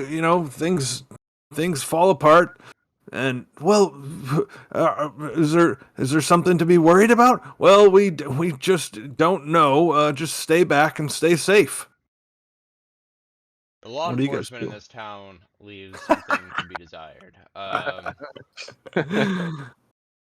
I'm gonna go up to one of the locals and kind of do the same thing. Like, what happened here? What was this place? Oh, the witch tower. Which tower? Who are you? Unimportant right now. The tower just collapsed. Wait, Ryan, I meant to ask this earlier, but are you using RuneScape models as the guard token? Am I? I just find stuff on the internet. Maybe. Does that look familiar to you? Let me zoom in on that. Yeah, that's RuneScape. That's definitely RuneScape. It's No, a nice Easter egg. I'm kidding. Love though. it. I'm Krumman. These are my comrades, and Who are you talking to? Actually, let's move. Let's get some token movement going on here. oh, okay. Yeah, nearest dude, I guess. All right. How close can I get to the rubble without the guard stopping? Okay, so the guards are in front of a door to the building. Whoops, that's not visible to you guys. So the guards are in front of this door here, Okay. and the rest of this is rubble. Mm-hmm. There's I think the map is pretty clear, where there's a solid wall and where there's just a mess of rubble. I've highlighted this green for flavor and for different to make it a little different than the rest of the stuff, but it is kind of a hard to read map. But all of this area here is fallen stone, Gotcha. and the guards are not preventing you from there, but they're like, "Hey, everybody, be careful, be back, stay back," and all that kind of stuff. Okay. So feel free to move wherever you like. Yeah. Anyway, yeah. Tell them who I am, and we're here trying to help, or outsiders helping while we're passing through town. Well, this is the witch tower, or it was the witch tower. It's been here since I was a boy. Before then, really. Everybody stayed away from it. It's haunted or something. I don't know. Mm. Luckily, no one was in there. Probably, I don't think. Was it old and dilapidated? What seems odd? It just crumbled. It's definitely old, uncared for because nobody goes in there. I don't know the state of it, but here it is. Wow. Plot thickens, I suppose. Then. Oh yeah. And let's go around the table. Yeah, Anthony, what's Albert thinking? Does Albert smell any sorcery afoot? It's called the Witch Tower. I presume that means that you cast detect magic. Yes. Okay. Not within 60 feet of you. Scan it around.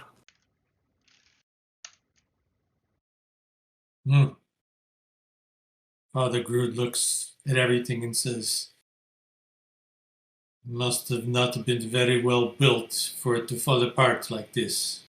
Dwarves would never make something so flimsy. I think maybe I walk up and take a closer look.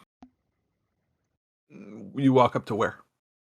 So he walks up closer to the Okay, pile of debris sure. and starts looking around. And then he has a feat um, called Agile Feat. Typically, he's allowed to use it in a round basis, but depending on how long you might think he can have up to 7 rounds, he can use it. You think that he can scurry up on here because it gives him the ability to essentially ignore difficult terrain and just work his way normally. I don't know how long or how far he can go with those up to 7 rounds. That's what? That's 42 seconds. 42 seconds. So And I think he'd like to move as quickly as he can through this and work his way down. So I mean, if he can move 20 feet without encumbrance, he should be able to get from here all the way to the left in this area over here. All right, I get what you're doing, and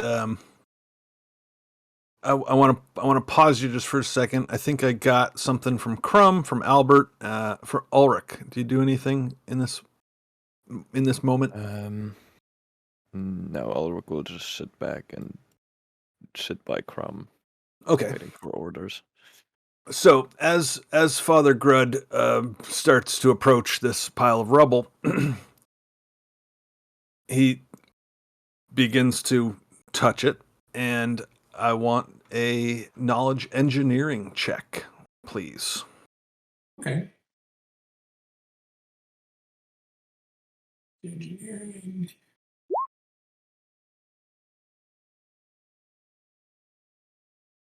There you go.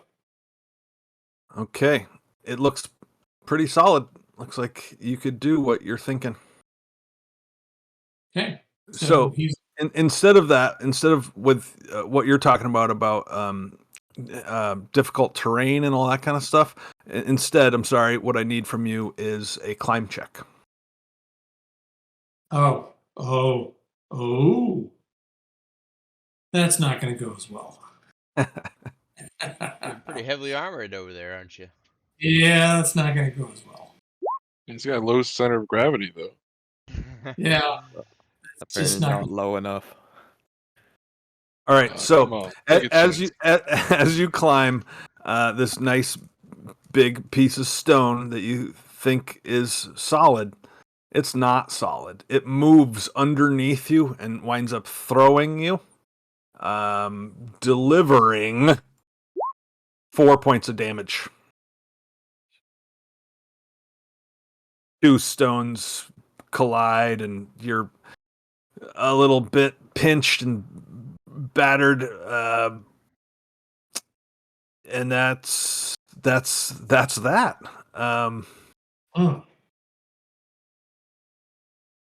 Okay. So that hurt. It did, even though I'm wearing armor. Okay. Well, yes. Okay, wait a minute. You rolled a 5. And you failed by shit. Actually, no, I'm sorry. You can have your HP back. You didn't fail that enough to take damage. But yeah, what it is when you fail the climb check, you are hit by shifting debris. Okay. The knowledge engineering check, had you made that, would have warned you against that. Ah. So Father Groot looks around and says, "Ugh, I guess it's not as good as I thought it was. Well, let's see if we can work our way through the door over here."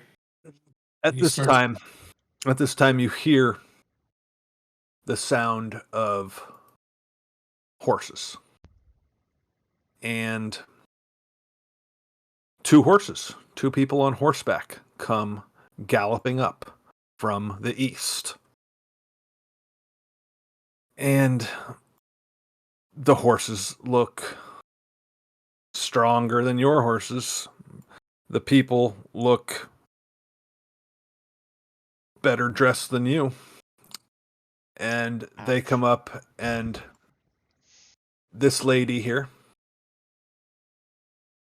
she says, "What is all of this?" And one of the townsfolk says, "Lady, the witch tower has finally fallen." And she nods, says, "I see that." And who are you? And who are you? And she addresses the four of you. Outsiders. She nods and looks to this other guy who's also on horseback. He looks to be in his 20s. She looks to be in her later years. Not like she's gonna die, but she's they bear a striking resemblance. Perhaps she is his mother. She says, "Outsiders." What? Very well. And she looks at the witch tower. She looks at the rubble.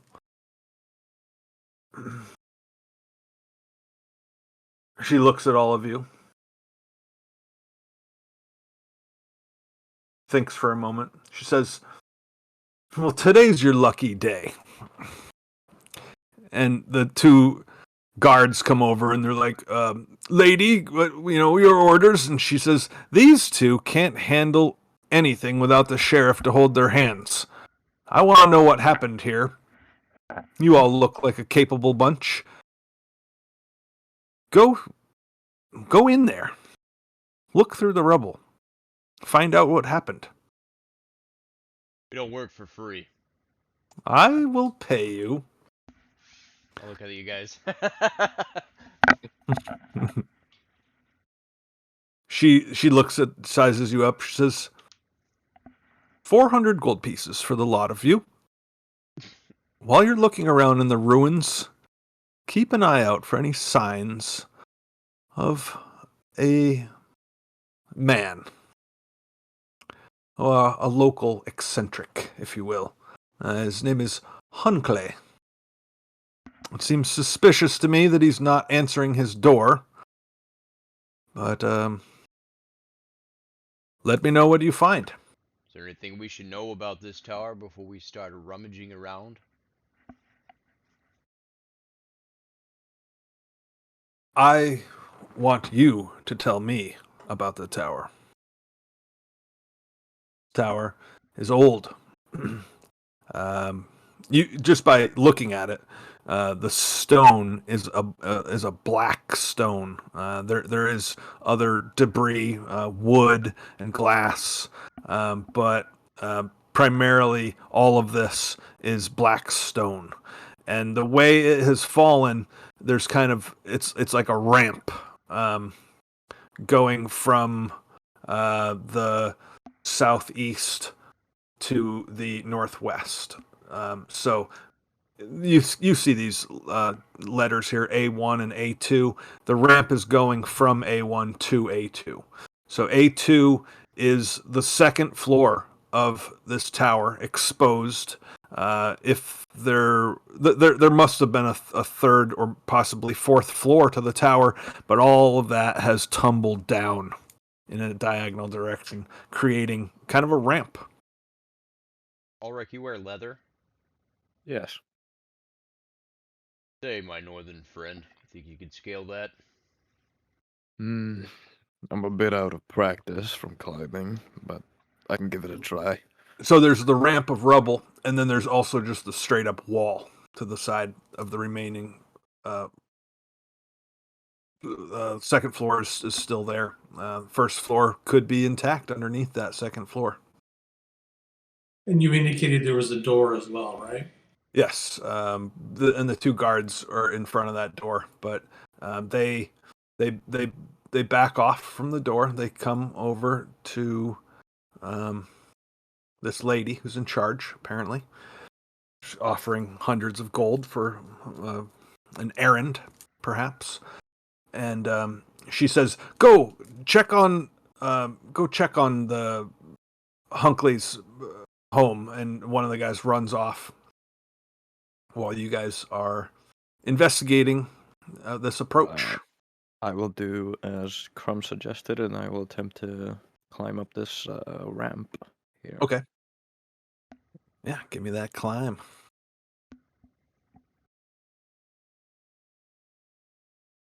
There you go. 15. Nice. Yeah. You quite easily traverse and get yourself up there. You can place yourself where you want to be.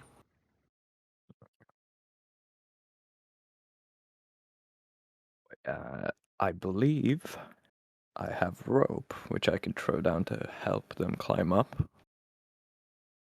Easier. Was there anything up there that's significant? Yeah, can I have a look around first, and then I'll throw down a rope to try and assist you guys in climbing up?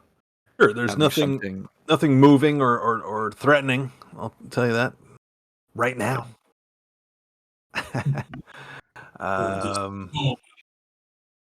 Sorry, what was that? Say for this moment. Moment. I got you on the second go. Okay. Yeah, I have my rope. I throw it down to them. And is there anywhere I can secure it up here, or will I have to hold it? Yeah, you look around and you find the trap door, or rather, not a trap door as in a trap, but just a door in the floor that you can open, and there's a ladder going down, and that is right over there. I'll reveal that on the map. It's just words. Father Groot says, "Why don't we try and walk through the door on the first floor and take it out?" Start walking over toward the door. Well, old man, I thought you could use some exercise climbing, but you do you. Tell me, Father, if you think it's sturdy enough to go in. I was hoping we could go on to the second floor. If it held him, then we could probably go on the first floor here and not worry about falling on top of us. Yeah, Ulrich, at this point, kind of does a little jump up and down to test the floor. Safety first, guys. Safety first. The floor feels like it could give, but it doesn't give. Okay. Well, it can at least hold me. I don't know about you guys, but it can hold me. So I approach the door. Is the door closed or The door is locked? closed. The door is closed. So I will go down to that trapdoor and go down the ladder and go up to that door and open it for Father Grud like, hello. Okay, hold on. You look down the ladder. It's dark down there. It's not low light. It's dark. Father Grud tries the door. It won't budge. Well, I have a torch. Sure. Hang tight, Ulrich. Hold on, let me check where that is. Just double checking that I did actually add that and didn't. Yes, I have 3 torches. So All right. will light one of those up and move down the ladder into that room. Okay. I will move you to the map for that. And while you're there now, do you see anything, or is your token blind now? Everything is black. Okay, so what we're gonna do now is let's go to the journal in Roll20, and we're gonna look at the folder titled Stuff. Nice. And there's a common torch in there. I think, Nico, you can drag and drop that. Hold on. You just signed out of Roll20. Yeah, I actually clicked one of my bookmarks because they're right above the journal. Okay, so meanwhile, everybody else, you can work on that. But everybody else, yeah. What's Albert doing? Take a look at that door.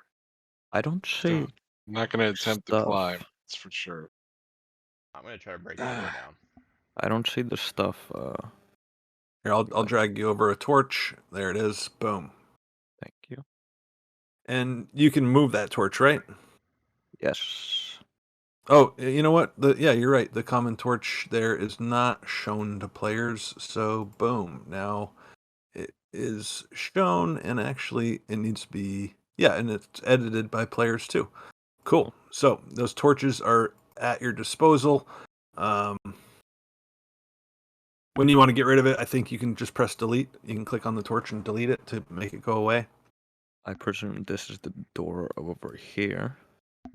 And there's some dead stuff here as well. All right. Well, you're all alone, so you don't have anybody to talk to. Crumb asked you to Okay, play. I'm sorry. So I think we may have interrupted Anthony. Albert is doing what over here? See if you say you're gonna try to break down the door. Yeah. Sure. Be my guest, Albert said. Does anyone want to try to aid me in doing that? You want to break it down? I can try. Just stepping outside the game for a second. What's your strength mod? +4. Wait, no, that's not right. Oh, then I will help you. How's that? It's a 16. It's not a +4. Yeah, it's +3. Yeah, can still help you. So let's see. What is the door made out of, GM? Old wood. I'm hacking it down then. Okay. While this is happening, this guard comes back and he's got impaled on a spear a small body, and the body looks inhuman and dead and burned. And he throws it down in front of the lady on horseback, and he says, "My lady, I believe this is a goblin." And she says, "No, that's a kobold." And he says, "Oh, okay." And dumbass. Yeah, so he throws down this this small-bodied reptilian creature that is burned to death. He says, "It was right outside Hunclay's door." And she shakes her head. She says, and she kind of waves over at Crumb, and she says, yes, keep an eye out. Keep an eye out for Hunclay and kobolds, apparently." As Crumb gets ready for his first swing, he's gonna holler toward direction of Ulrich. "Kobolds in the area." Can I hear him through the door? Sure. Okay.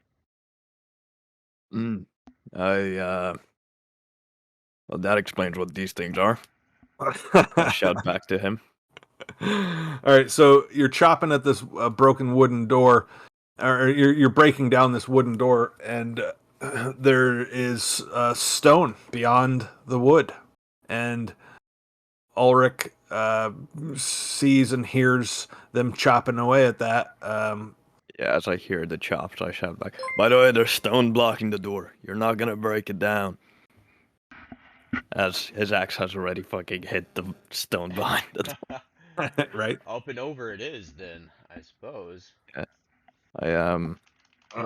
With the pain in the ass that's going to be. I'm gonna go back to the ladder, and I'm gonna position the torch somewhere just down here to be so we can actually see down while we climb without needing to light another one, and then I'll climb back up to let that rope down to make it easier for them to climb. Sure, I'll move you back to that other map. There you go. Yeah, so you guys do that. Unless anybody's rolling ones on climb, I think you all make it up there. Let's not belabor Isn't that. taking 10 still a thing in first edition, man? Come on. Yeah. Yeah. Do you want to give them a +1 for my rope? Yes, and so they all make it. Actually, the rope just lowers the DC. So anyhow, you all get up there. Sweet. With a climb check. What the hell? Give me some. Gimme. Come on, killing us armored dudes, man. Gimme. Climb check. All right. You think you can just hoist me up? I'll just put it tied around my waist. Are you sure you want to be dragged across fucking rocks? That I'm some of very them are probably sure. Sharp. I'm so incredibly sure. All right, so there's two ways you can do this: up the rubble ramp or straight up the wall. Are they different checks? Yes. Up Can the I wall. talk to the rubble? Probably up the wall would be easier because you're not going up on even fucking surface. So The wall with the rope. All right, so Yeah. Crumb makes a fool out of himself, but he gets up there along with everybody else. And yeah, them's the dice. And, okay, Do I gotta do one? yeah, sure, why not? Yeah, why not? Just for humility. All right, so Very yeah, good. everybody's up there, and then you go down the ladder. Actually, let me see. Do I have anything to describe here? Open to the sky above, this exposed upper floor contains only some smashed furniture and a sprinkling of rubble. A trapdoor set in the floor against the northwest wall, but a stout timber has fallen across it. Whoops, didn't read that. Oh well. The trapdoor to the north, and you proceed down into the ladder. Ulrich's a strong dude, right? He probably moved that timber. No problem. yes, I believe I have the same strength as Crumb. Let Nice. me double check Alright. that for you. It is tree modifier Alright. tree. So I'm going to drag you on over to the first floor map. You guys go down that ladder. I presume. I go and pick up that torch that I left here Yes. and lighting the way. I walk over to the dead bodies to show them. Look at these Yes. bodies. The tower's large ground floor has mostly collapsed under the rubble, but along the western portion of the room, a section remains clear of debris. An iron trapdoor is set in the floor directly below the companion door in the ceiling above, with the ladder that you just climbed down.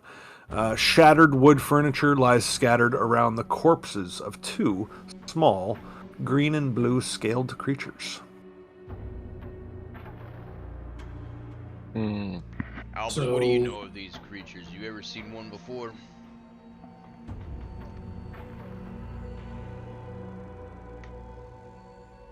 Albert? Who are you talking to? Albert.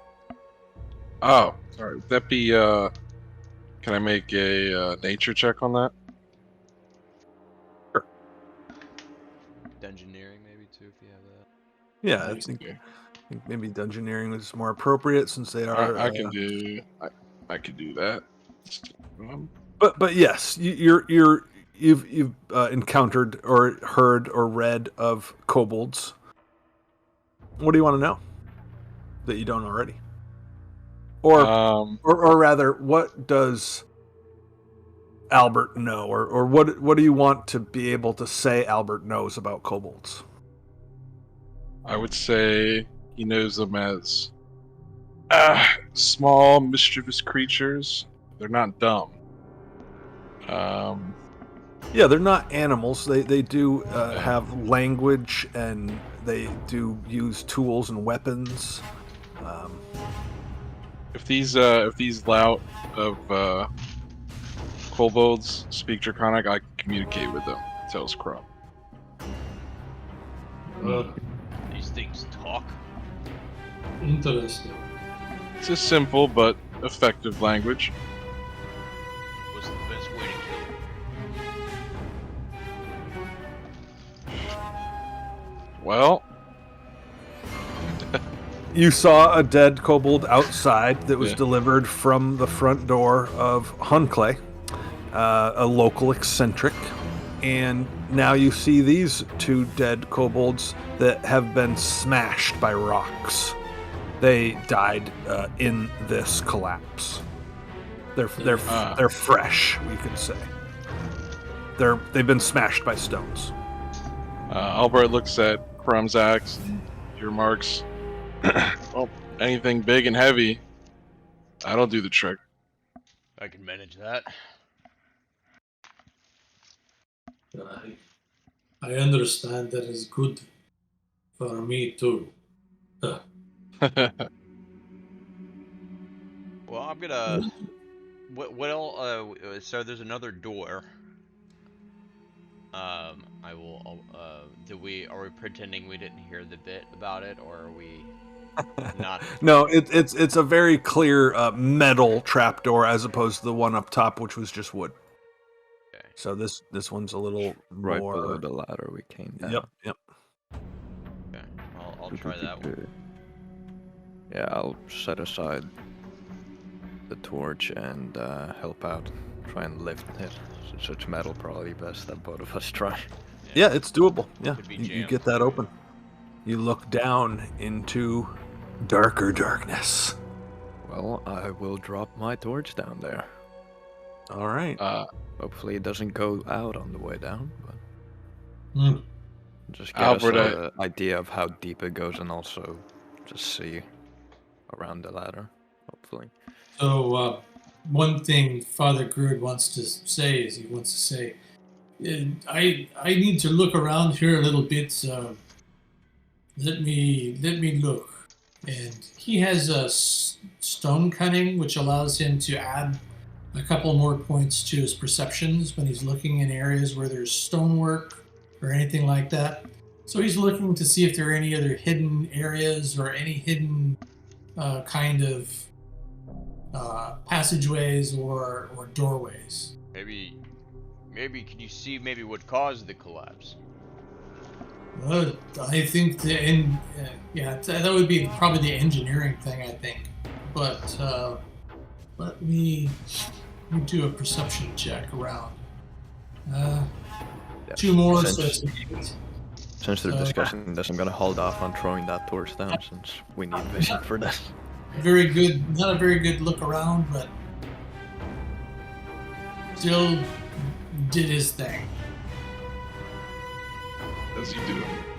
Yeah, so he looks around, he says, I don't see anything special here, but let's go down that ladder, laddie. All right. What's the marching order down the ladder? Who's going first?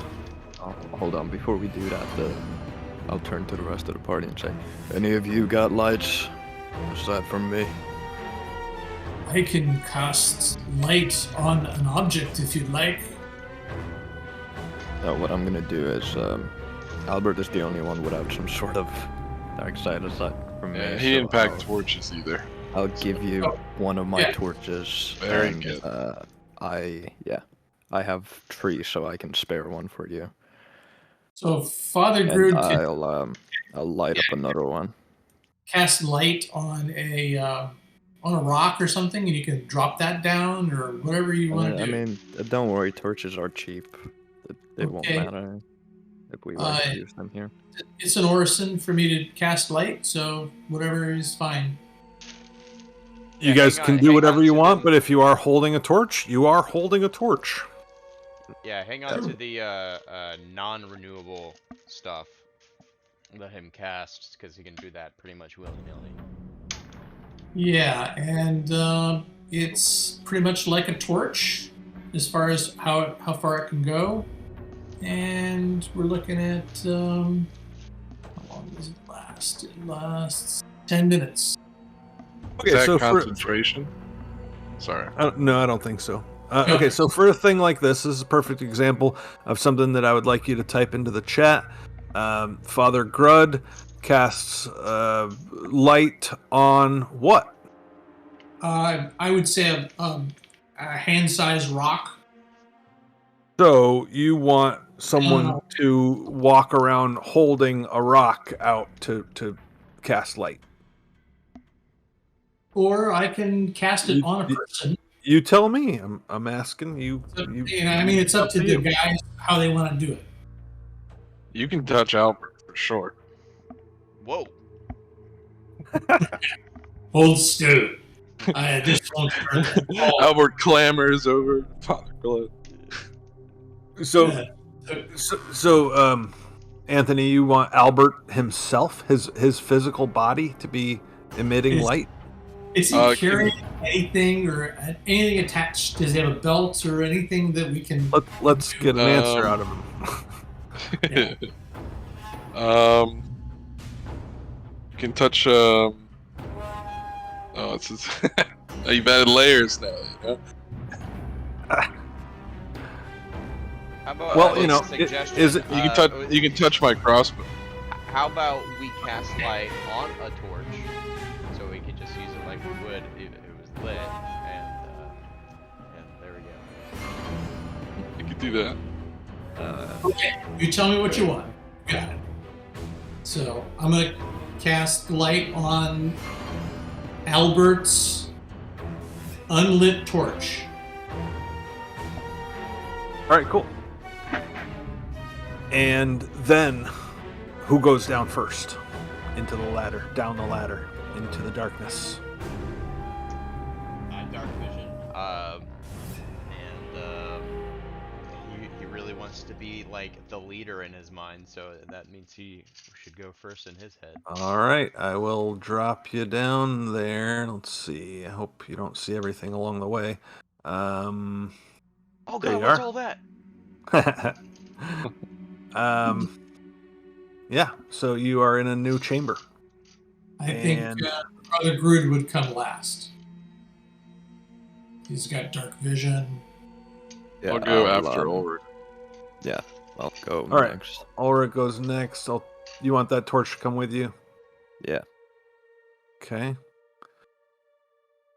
Oh God, what is that? And then Oh, God. Albert. The torch is under me. I don't know if that helps. Yeah, and then Groot, Father Groot. I don't know. I change it every time I think about it. All right, so you enter into this strangely shaped room. This is a strangely shaped room. That your experience as an engineer. It's Say very this. strange. They didn't build rooms like this back in Transylvania or wherever Father Groot is from. Whatever. It sounds more Dutch, if anything. Yeah, I was gonna say like I'm getting a Dutch accent. Austrian, German. I was getting Dutch, like kind of one of those. Count Chocula, kind of. That's probably it. GM, could you Yeah. describe the room? Absolutely, 100%. Thank you. The walls of this chamber have buckled precariously in several places, and masonry and dirt are scattered across the floor. The collapse above plainly caused this structural damage. The dry, rotted frames of 5 simple beds lie against the north and south walls. To the southwest, the room broadens into a larger chamber. A rusted, grinning iron statue stands in an alcove in the north wall between the 2 wings of the room itself, and in the wall to the south is an old iron door. A rusted grinning statue of a person, woman, man, kobold. It's Dragon. human. It's human, and it's not necessarily too detailed. What did I just say? Yeah, rusted, grinning iron statue stands in an alcove in the north wall. Huh. Okay.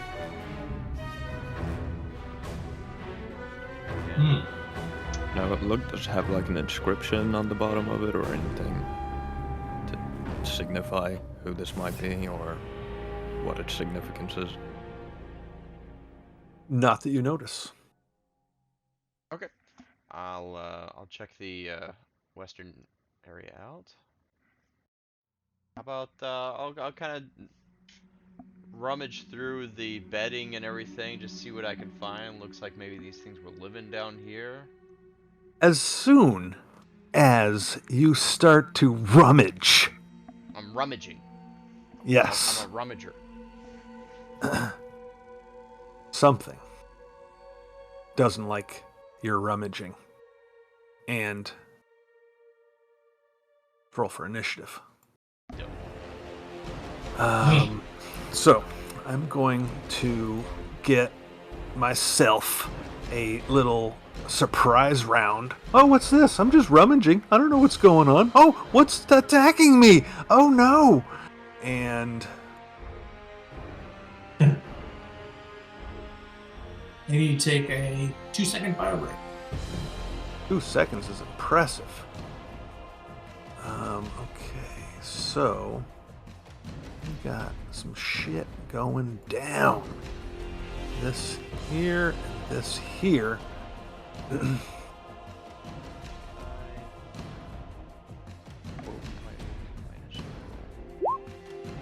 we go. Okay. What the Oh, fuck was okay. that just all initiative caught roll, up there. Albert? Jesus. Sexy. Hello. Yeah, thanks. Get that off my screen. So this thing bites out at Crumb. Let me go to my list here. Meat's back on the menu, boys. So what I've done here, I didn't do this for the wolf battle, but I have a word file with all of my rolls pre-written. So bite attack on Crumb. He is flat-footed. Ooh, that might do it. 11 versus flat-footed. I'm always flat-footed, dude. I don't have a dex mod. So does 11 hit your No, AC? hell Your no. flat-footed AC? All right, you got that armor. I'm a tank. Nice. Let me get my proper initiative rolls. You guys, looks like we got. Oh, you guys all got yours. Nice. So let me catch up here.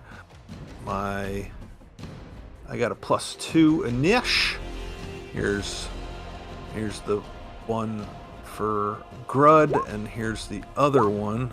Oh, so.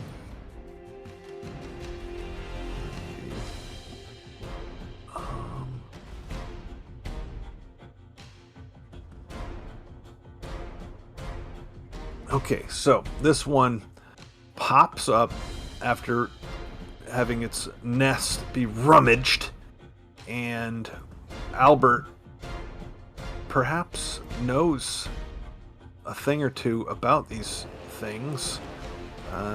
So he reacts quickly. And We're gonna make What do you do? knowledge of that. sure, yes, you see this creature revealed from the rummaging, and give me that knowledge nature. Oh no, vermin. Sorry, vermin are knowledge dungeoneering. So yes, this is exactly what you think: a centipede. Lengthy, segmented horror writhes and twists, pulsating its venomous mandibles in search of prey. Okay, do I know what kind of poison they inflict by chance? Or venom?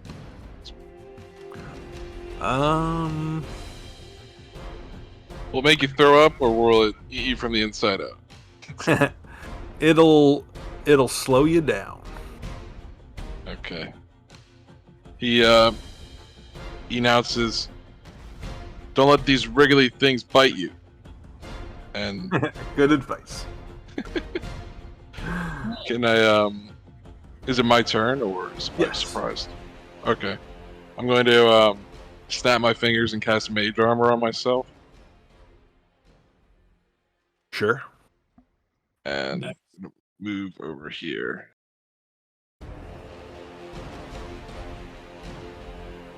So I'm not worried about it, but you can build a buff for that.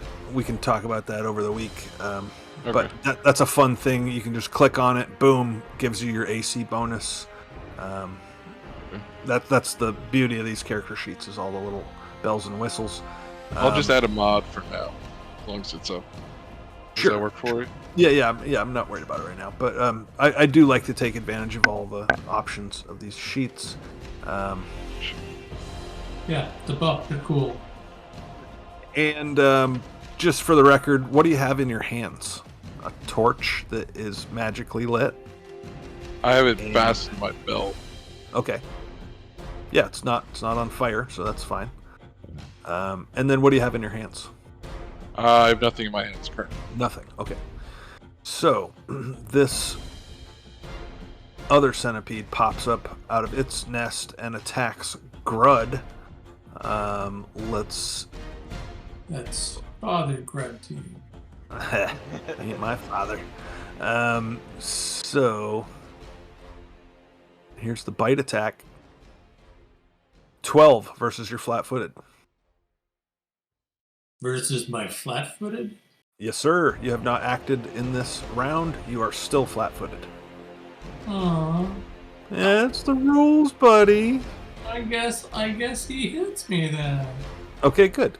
That's what I want. So, let's do some damage. Damn it, crud. I thought you were armored up there. I just... Yeah, 12 hits your AC. Well, you said I was flat-footed. You're flat-footed AC. That's just Yeah. Dex mod. Oh, no. I thought that was... Never mind. That was something else. No, it does not. Sorry. All right. I thought you Okay. had better armor. Whew! Yeah. No, Look at that aluminum full plate. Nice. it is. Discount armor bin. It's awesome. Full plate, but it's literally like plates, not metal. There are it's Okay. Full of China. So that was the centipede's turn. It tried and failed, and now it's Crumb's turn. Alright. Yeah, so, wiggling around. Don't want to grapple this thing. I'll start with a chomp. You're gonna bite it. Well, a chomp of my axe. I could Oh. bite it. Some people call that a chomp. I've never heard that before. Okay, yeah, good. Let's the axe is gonna do a 15. My AC is lower than 15, and you deliver 5 damage, almost chopping this thing in half, but not quite. Did I just get turned into a torch? It's just me? Oh, refresh. No, I see you. And I will take a 5-foot step back. Okay. All right, Ulrich. Okay, I will drop the torch I'm holding, which is a free action. Dropping Right. an item to the floor. Sure. And I will, that's the torch. Let me move myself, please. I will, run up here.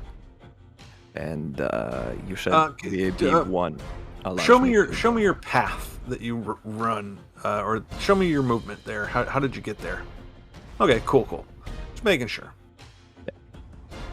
VAB1 allows me to draw my weapon while moving. Yes, sir. Yes. So I will draw my axe from my back, and I will attack this thing. Where's my battle axe? There we go. Boom! You almost chopped this thing in half too. And I will shout to Father Grud, "Get back, old man!" okay, laddie. And yeah, that'll be it for me. All right. Popping on my red badge of bloody, and it is now this centipede to the west. It moves 5 feet and pursues Crumb. Let's bite him. Let's get him. Natural 20. I don't like bugs. Ah, not a natural 20. I don't think anyone does. Crumb screams like a little girl. "Ah." Its mandibles lash out at you, and it misses. Father Grud. Father Grud. Good. I think he grabs his Morning Star and smashes at this little beastie here. Ulrich? Or No, go ahead. Yeah, let's see that roll. yeah, I'm gonna do that. I'm gonna hit against it. All right. Nice, very nice. Yeah, you don't always have to describe your kill, but you may if you like. As I hit it with the head of the Morning Star, it just flattens completely underneath it. And I go, oh, that was fun. And I hit it like 5 more times and just completely turned it into paste. A little bit of it gut splashes on the Ulrich's face, and he's just like, Yeah. okay. Self-applied gut splash on face. All right. Excellent. So that was that one. I'll take it off the turn order. That'll bring us to Albert.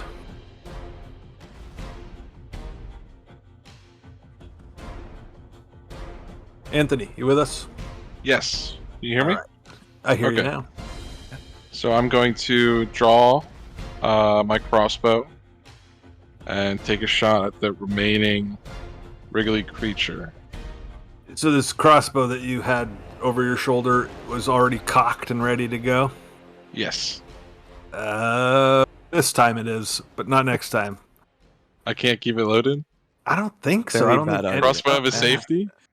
Oh, That's, yeah. some did, but I don't know if it was commonplace, so. I don't think it has a safety. Yeah, I'm gonna say no on that. Okay. From now Then on, but no, you can do that this time. Why not? You just want to see my roll. Sure. I mean, it's up to you. You do what you want, but we do need to apply some traditional rules here. But yeah, you do what you like. I'll take a You guys shot. had time to fuck around and rummage and whatnot, so you could have had that loaded and ready, but Not happen. not happening. All right, another Too small of a crossbow target. bolt. Another crossbow bolt Down the goes, drain. splattering into stone. Does he? And any movement or dialogue from you? I will remain here quiet. Okay. All right. Coming around to Crumb. Just gonna try to finish this one off if I can. Yeah, do it. Get him. Ooh. Oh, Ooh. he's destroyed. Feel free to describe that if you like. No obligation. Yeah, no, I just chop him into little bits and pieces until stuff stops moving. All right. Stop Yes. my rummaging, will you? You are out of combat and free to rummage. I continue to rummage, but with my battle axe now. Like prodding at things. Okay, yeah, you're looking around.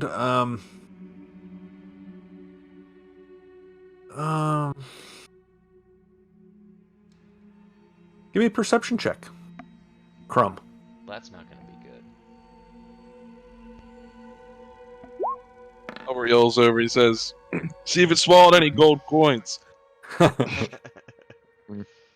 You Seeing, know, okay, just for the sake of this, seeing Crumb just bumbling around, not being able to find anything, Ulrich first picks up his torch, and then also has a look around.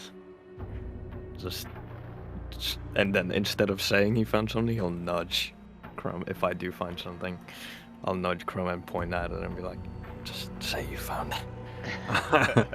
All right, so yeah, Crumb's like moving debris around with his axe, and Get that then perception. Ulrich does his perception, and Ulrich uncovers a rusty metal key, as well as a nice wooden box. This wooden box is perhaps 1.5 feet long. Nice hinges, bigger than it's like 2 cigar boxes side by side. While I'm like kneeling down examining it, I whisper shout towards Crumb like, "Hey, Crumb, come here. Come squat by you. Here, say you found it. Don't want the leader looking so embarrassing to the rest of the crew now, do we?" Nonsense. Good find. All right. So yes, rusty metal key and good-sized wooden box. Is the box locked? No, it has a latch on it, but it's not locked. Okay.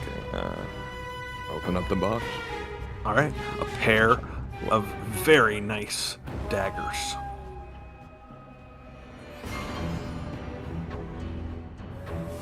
And whilst the idea of gaining even more towards my armory sounds great, who would need this more?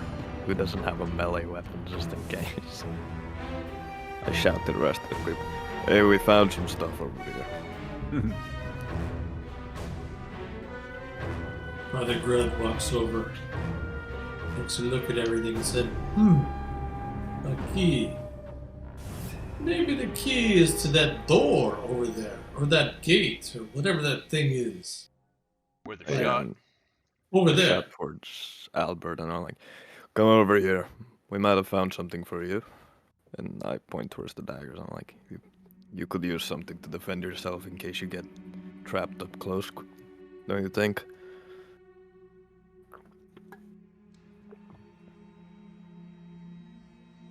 How are we doing on time, guys? It's 9:55 here in San Diego. We've been playing for a little over 3 hours. How are we feeling?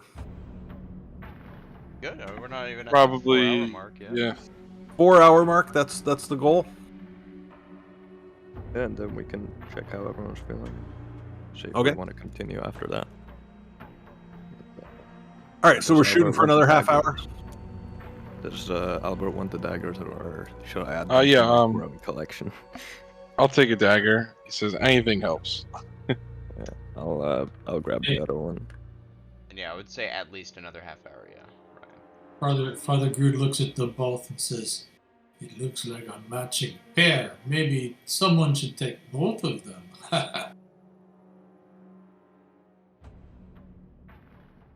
Or not. Albert These and, like, two daggers are very finely made. They have some strange notches carved into the flat side of each blade. Doesn't disturb the blade aspect, but the flat part of the blade has some strange series of notches in it. So, can I use my knowledge of crafting weapons to maybe see what that's about?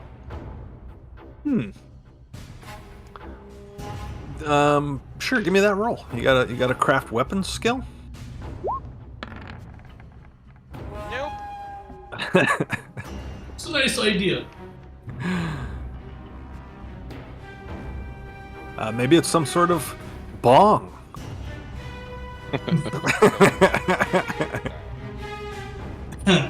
Looks like a child was scribbling on the things too hard. Do I detect any magic auras on the daggers? Well, you cast detect magic. You wave it over Yes. the daggers, and no, they are not magical. But again, they are finely made. Could I appraise them? Yes. Okay.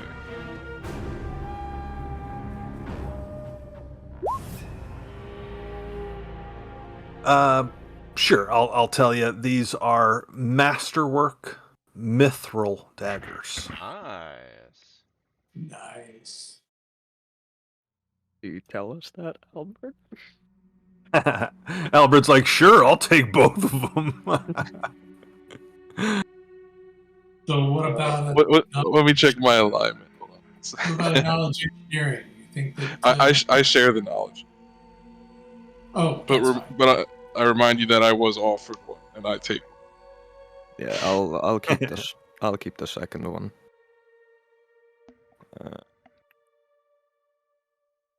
Father Grud just looks at both of them and says, children, have your toys.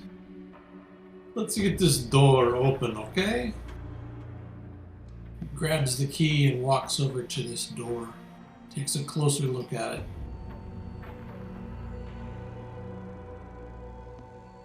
Tries to fit the key. Tries to fit the key into what appears to be a keyhole, and turns it. Yes, you do, and yes, it does. And the door unlocks. Beautiful. Okay. No That acid was easy. pouring over Father Brood right now, or You didn't check for traps, but you didn't set off any trap. The door unlocks. Puts the key back in his. He puts the key back in a pouch he has at his waist. Okay. And then just gently pushes on the door. This door does not open from gentle touches and pushes. This is a big iron door. This thing's solid as fuck. Okay. Then he decides to push a little harder. Yeah, it opens. I'm just saying, not by a gentle touch. This is an iron door. okay. You open it, and I will move that portion of the dynamic lighting.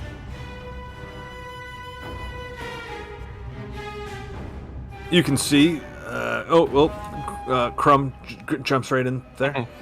Yeah. we are sorely lacking any kind of rogue or ranger. I mean, we just gotta go.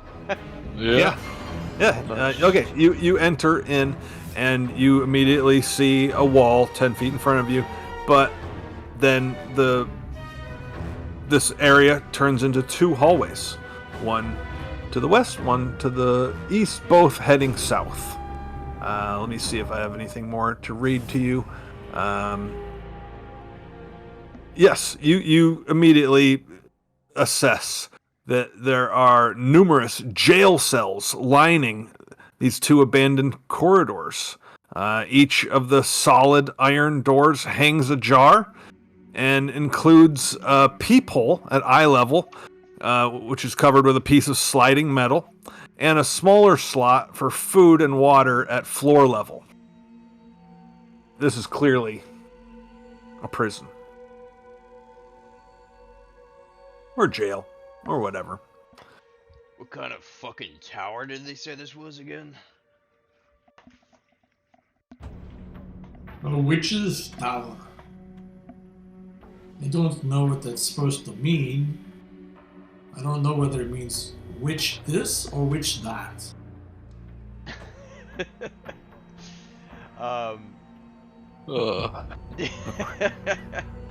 Well, I will look around. By the way, So you those have letters to are use- worth 500 gold each. Crumb, move forward a bit, huh? Oh, sorry, yeah, physically moving. I'll go to the left and peer down the hallway here. I'll go to the other one direction. Crumb goes to the east, Ulrich goes to the west, Father Grud goes to the west. Anything down that way? Well, the only thing that you really notice down that way, south of Ulrich and Grud, is Death. there is a stone cylinder that is attached to the ceiling. Perhaps it's part of the ceiling. Perhaps it's not attached to the ceiling. And it is above you, and it is a stone cylinder depicted by that dotted white line. So it goes out from the wall, does a 90-degree turn, goes down the hall, does another 90-degree turn. This is all this stone cylinder attached to the ceiling. Very unusual. The ceiling is stone, the walls are stone, the floor is stone, the doors are iron. Ulrich stone. Okay. Well, how about Father Gerd do another perception check with his stone cunning? What are you looking for when you're doing perception? I want to see if there's any hidden doorways or anything in the area that I can see. Yeah, sure, you can do that roll. Stone cunning, I believe, says that you don't even have to alert the GM, that the GM alerts you. Within 10 feet, yeah. Yeah. So I just got a perception check of 12, which is not wonderful.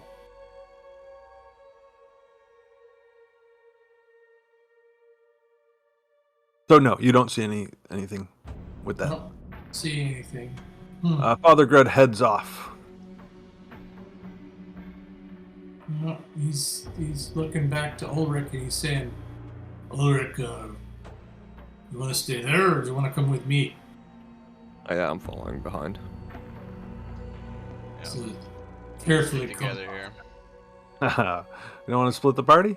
No. Cover more ground? I'm not Scooby Dooing this. Oh my Interesting. god, this place Oh. is huge. What is this thing? Let's follow it and see where it goes. Huh. It keeps going and going. Grud perception. This stone pipe or cylinder or tube or what have you goes into the wall in front of you. Very odd. Well, what's in this room right here? You gotta roll your perception. So this door is closed and there's a slot in the door. Is that how it is for each of these doors? The doors have eye slots that you can look in and slots on the ground for probably sliding in food, and the doors are open. Okay. So I can see inside. Jerry, give me a perception check. Yeah. Jeez. All right, yeah, things are as I described. I'll just put my head in here. Interesting. I'm gonna start. Are all the eye level slats, are they all closed or open? Empty. Half and half. Very empty looking. I see nothing. Oh well, that was fun. I'm gonna, when I pass a closed one, I'm gonna slide it open and look through. Sure. Okay, so yeah, you look through and you can see through. The doors are open, so you're looking through a little sliding latch in a door, and the door is open, so it doesn't help you really. Oh, okay. Also, I noticed that some of you move into the walls because of the way I've done the dynamic lighting. That is possible, but obviously you can't move into the walls.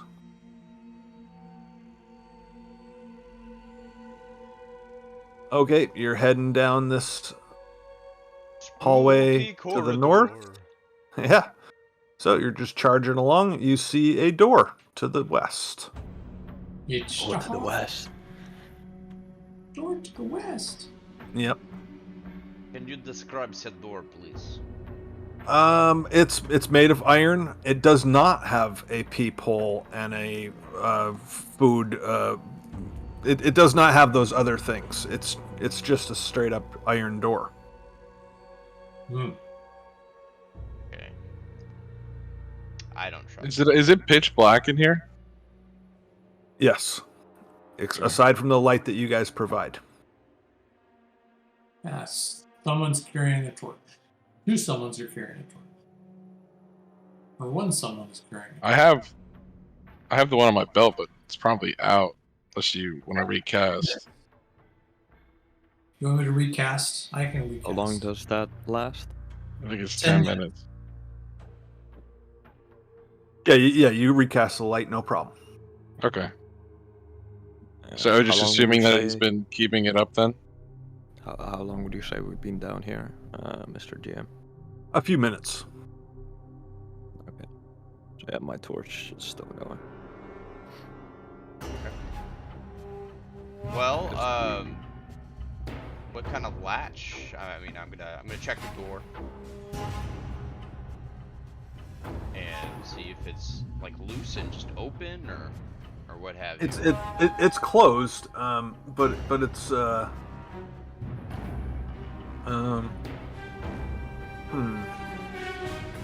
Problematic. No, there's no problem. You go to open the door. Is that right? Yeah, there's no, you don't see a latch or anything to worry about there. Okay, I'll just push on it then. Okay, you open this door. Where do I want to put this door? All right. There we go.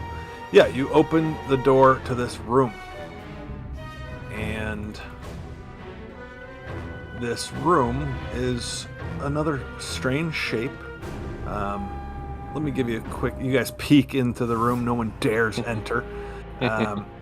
There can be little doubt what purpose this chamber once served. The dank room stores an ancient rack, a fanciful brazen bull, an iron maiden, a cauldron, iron chairs with sharp edges and cruel protuberances, and a wooden table upon which sits various implements of torture. A bronze champagne room. a bronze plaque affixed to the western wall depicts a crowing rooster above crossed spears. Underneath the spear is a short phrase inscribed. However, what really gets your attention is this crow that is walking around on the table with those implements of torture. Yeah, he's on the token layer, so not nothing special to see it with a crow, but there he is, and he is walking between and over knives and hooks and various tools. Seems odd. I'm gonna. It looks at you. Maybe that's our druid. It looks at you, and it hops, and it lands onto that plaque on the wall. I'm gonna slowly approach towards that crow. You enter the room. I'm gonna move slowly towards it. Okay, so as you're slowly moving in, the rest of the group also slowly moves in. The crow opens its black beak and says, "Greetings, fine citizens of our glorious empire." I look at you guys. So good to have visitors, though I fear I have no refreshments to offer. I assume you are here for the treasure. Well, I'd be happy to assist, provided that you give me what I require. It's been so long since I was able to ply my trade. I require only that each of you shed your life's blood in this room. Simply take a seat in one of my lovely chairs. And its wing extends towards one of those iron chairs with sharp edges and cruel protuberances. Who are you? You got a name?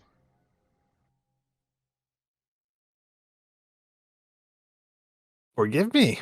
My name is Harzagopas. And you are? Rum. Please, Crumb, have a seat. What are you doing here? Sorry, I just clicked on something and it jumped me way over. Hold on, let me get back to where I need to be. Shit. Okay. Let's see here. I'm sorry, what was your question? What is he doing here? What are you doing here?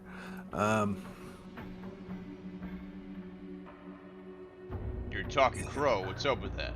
I'm just- Talking crow, yeah. Okay. He's not counting. Jerry, your jokes have gotten worse. Okay, so He never gets out. Crumb, give me a will save. Son of a bitch. Where are your saves on these sheets? Defenses? Defenses, yeah.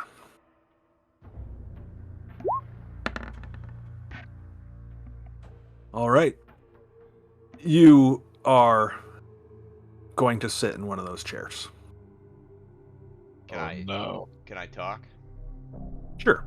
But while you go ahead and sit in one of those chairs, you are going to do that. I say, kill it. As you guys see me struggling to resist walking, I say, Yeah. kill it. After doing that, Ulrich's gonna turn to the crow again and say, "You mentioned plying your trade. Might I inquire what exactly that trade is?" Crumb sits down in one of those chairs. Kill it! Ah! Crumb sits No down in moment. one of the... Sorry, guys. Crumb sits down in one of those chairs and takes 4 damage as he impales himself on blades built into the chair. That sucks. Does. But it's awesome also. And you ask him what his trade is, and Yes, he 'cause says... mentioned plying his trade. Yes, he says, pleasure, and he does like a crow laugh, and he then turns invisible. But please enjoy my hospitality. Ulrich, do a will save. Oh boy, that's that ain't one of my good ones.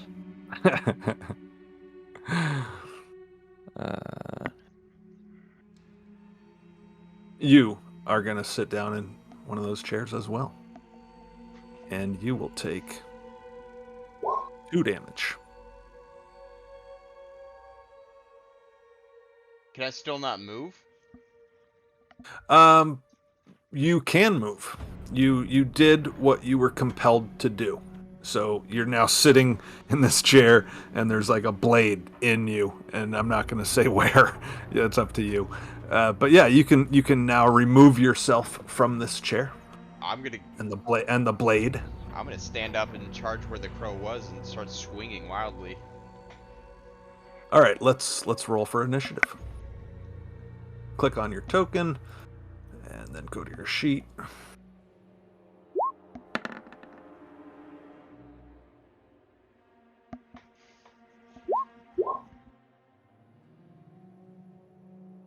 $14.5. What are these decimals? The decimal tiebreaker. is your initiative modifier. So, for instance, Albert has a +5 to his initiative. So he rolled a 9. It factors that in, makes that 9 into a 14, and then also stores that 5 as the 0.5. So that way, if you, Crumb, rolled a 14 with no initiative mod, his 14.05 would beat your 14. Okay. Okay, so let's get these guys in order here. Crumb is initiating this, so I am going to have you go ahead and move yourself towards where you said, and you can make your attack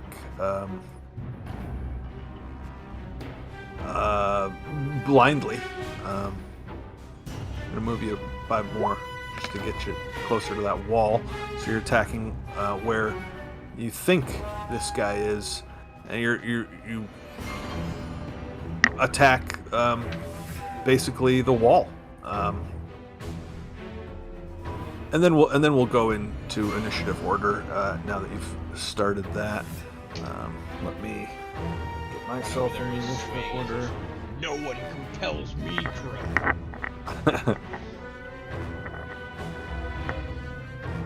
Okay. So we are in initiative. So Albert, you get to go.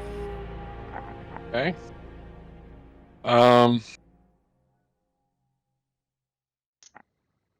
take a step over here, and I can't see the crow. Right. It Okay. disappeared. Alrighty.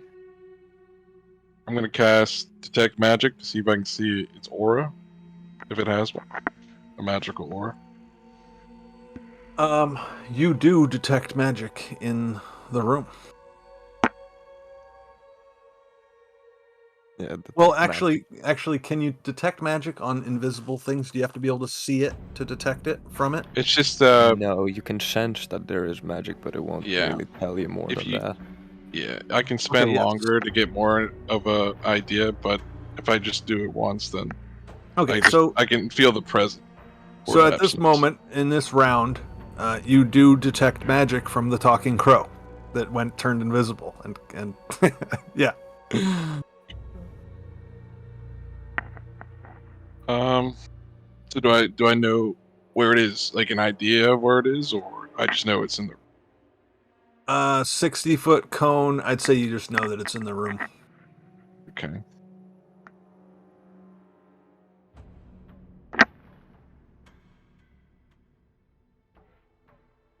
Albert says, "I can feel it, but I can't see it," and stands at the ready.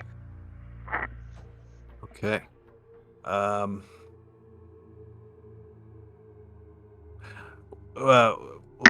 Feel this, and Albert, give me a will save. Bro, you dick.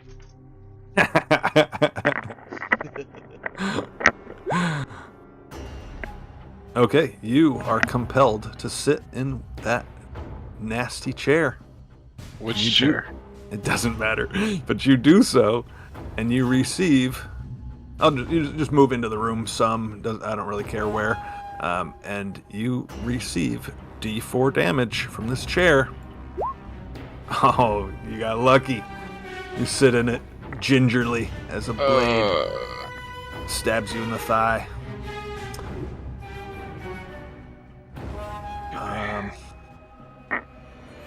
This is you're doing great. You're all doing great, he says.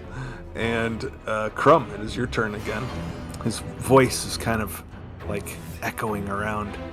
Yeah, I wanted to kind of roll maybe perception, discern maybe where it is. Oops, Yes. Sorry.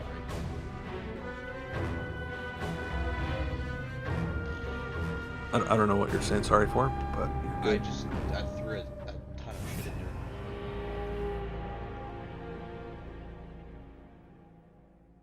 You know what? Maybe intimidate instead. What's that? I'm gonna intimidate instead. I'm gonna intimidate him. I'm gonna tell him, if you show yourself and tell us about this treasure, we won't kill you.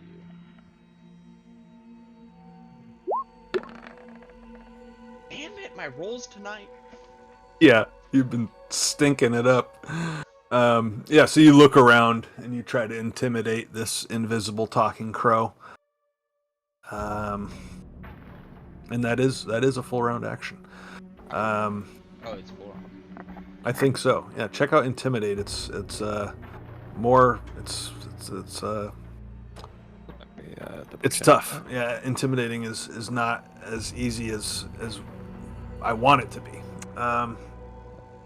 Okay, so anything else from you? I think that's it, but you tell me. If that's full round, then that's it for me. I mean, any free actions or you spoke. I think you're set there. Father Grud. An intimidate action is very similar to a swift action. Demoralizing an opponent is a standard action. Okay, so you can still move.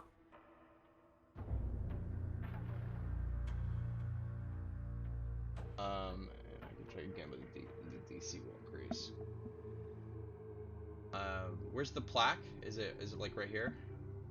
Yes. Do it. Father Groot casts Sanctuary on himself.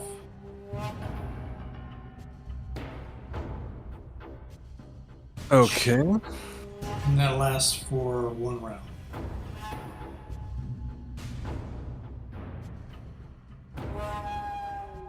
Okay, so if anyone attempts to attack you directly, Uno reverse card.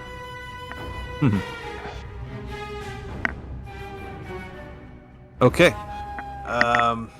And anything else? And then I'm going to move closer to the door.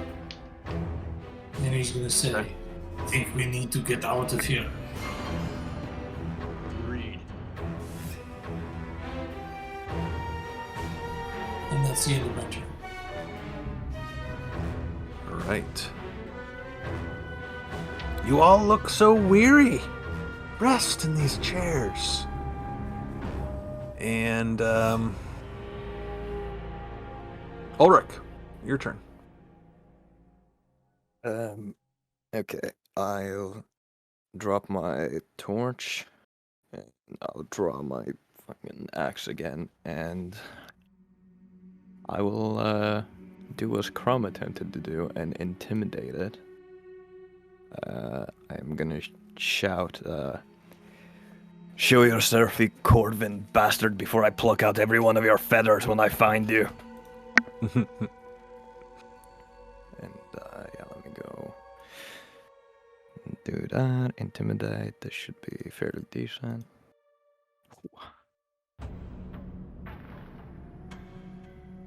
So you look around, you don't see it, but you're yelling at it. It's invisible somewhere. And so the DC is, am I remembering this right? 10 plus the creature's will. 10 plus the creature's wisdom mod plus the creature's HD. I think. I don't remember. There's, First edition. the DC of this check is equal to 10 plus the target's hit dice plus the target's wisdom modifier. All right, nailed it. I nailed it, but you also nailed it. So We're all nailing things. It's a hammer day. So,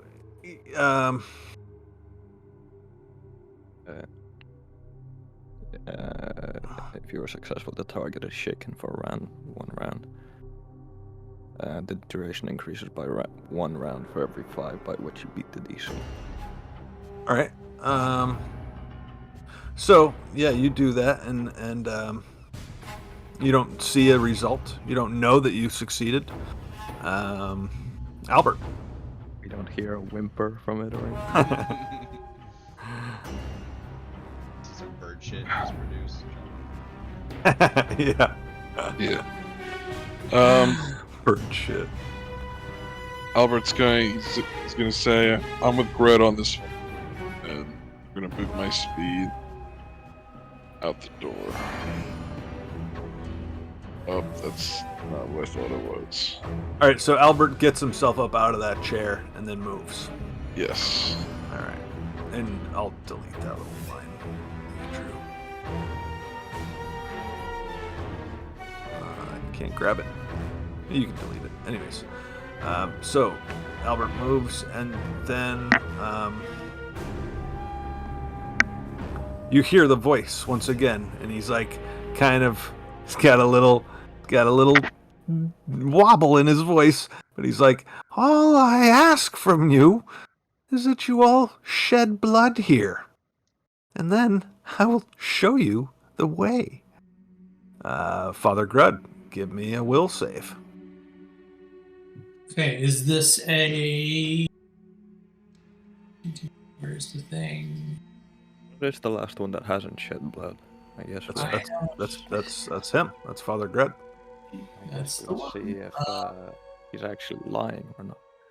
I have a feat dwarven racial trait of hardy, which gives me a +2 racial bonus on saving throws against poison spells and spell-like abilities. Yes. That Okay. will count as that. Okay, so it's a will save. This will be a +2. Yeah. So You do not feel obligated to do what he says. All I need is a little blood from each one of you. And then it's Crumb's turn.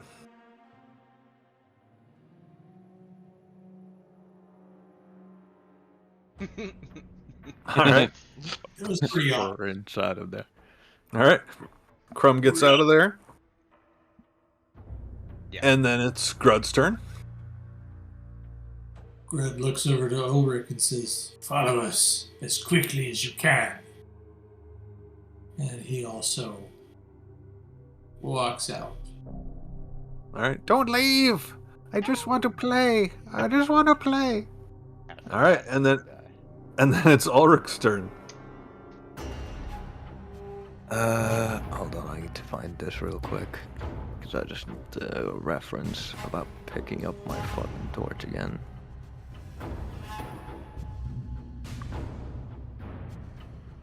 Okay, that's a move action. Thank you. Yeah, you can pick up the torch and move out of the room. No problem. Yeah, I'll pick up my torch and I'll move my full.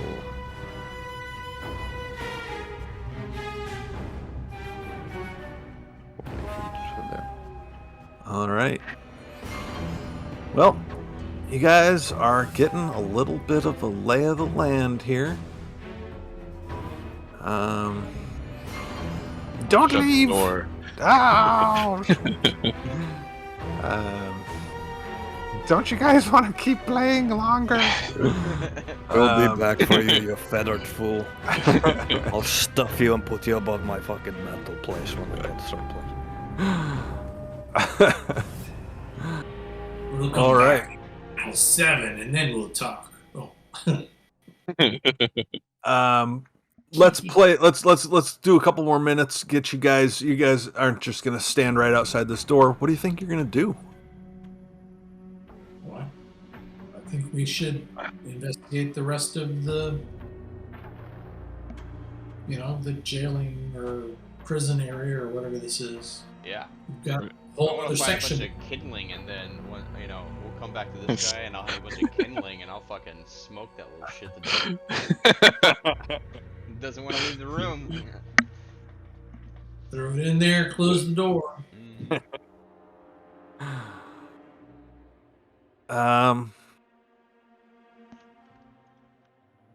Well, I don't know. I'm not trying to end it, but I feel like we've gone. I think I told Jerry one time, and that may not be accurate. But anyways, big finale, big cliffhanger. I don't know if I have something here, but we'll be back next week for more. Okay. Sounds like a deal. Sounds like a plan. Thank you, everybody, for playing. Thank you, everybody, for listening and watching. People in the chat, we plan to do this every week. It's going to get better and better. Every Thursday around this time. Let me Yeah. send these fun people over somewhere.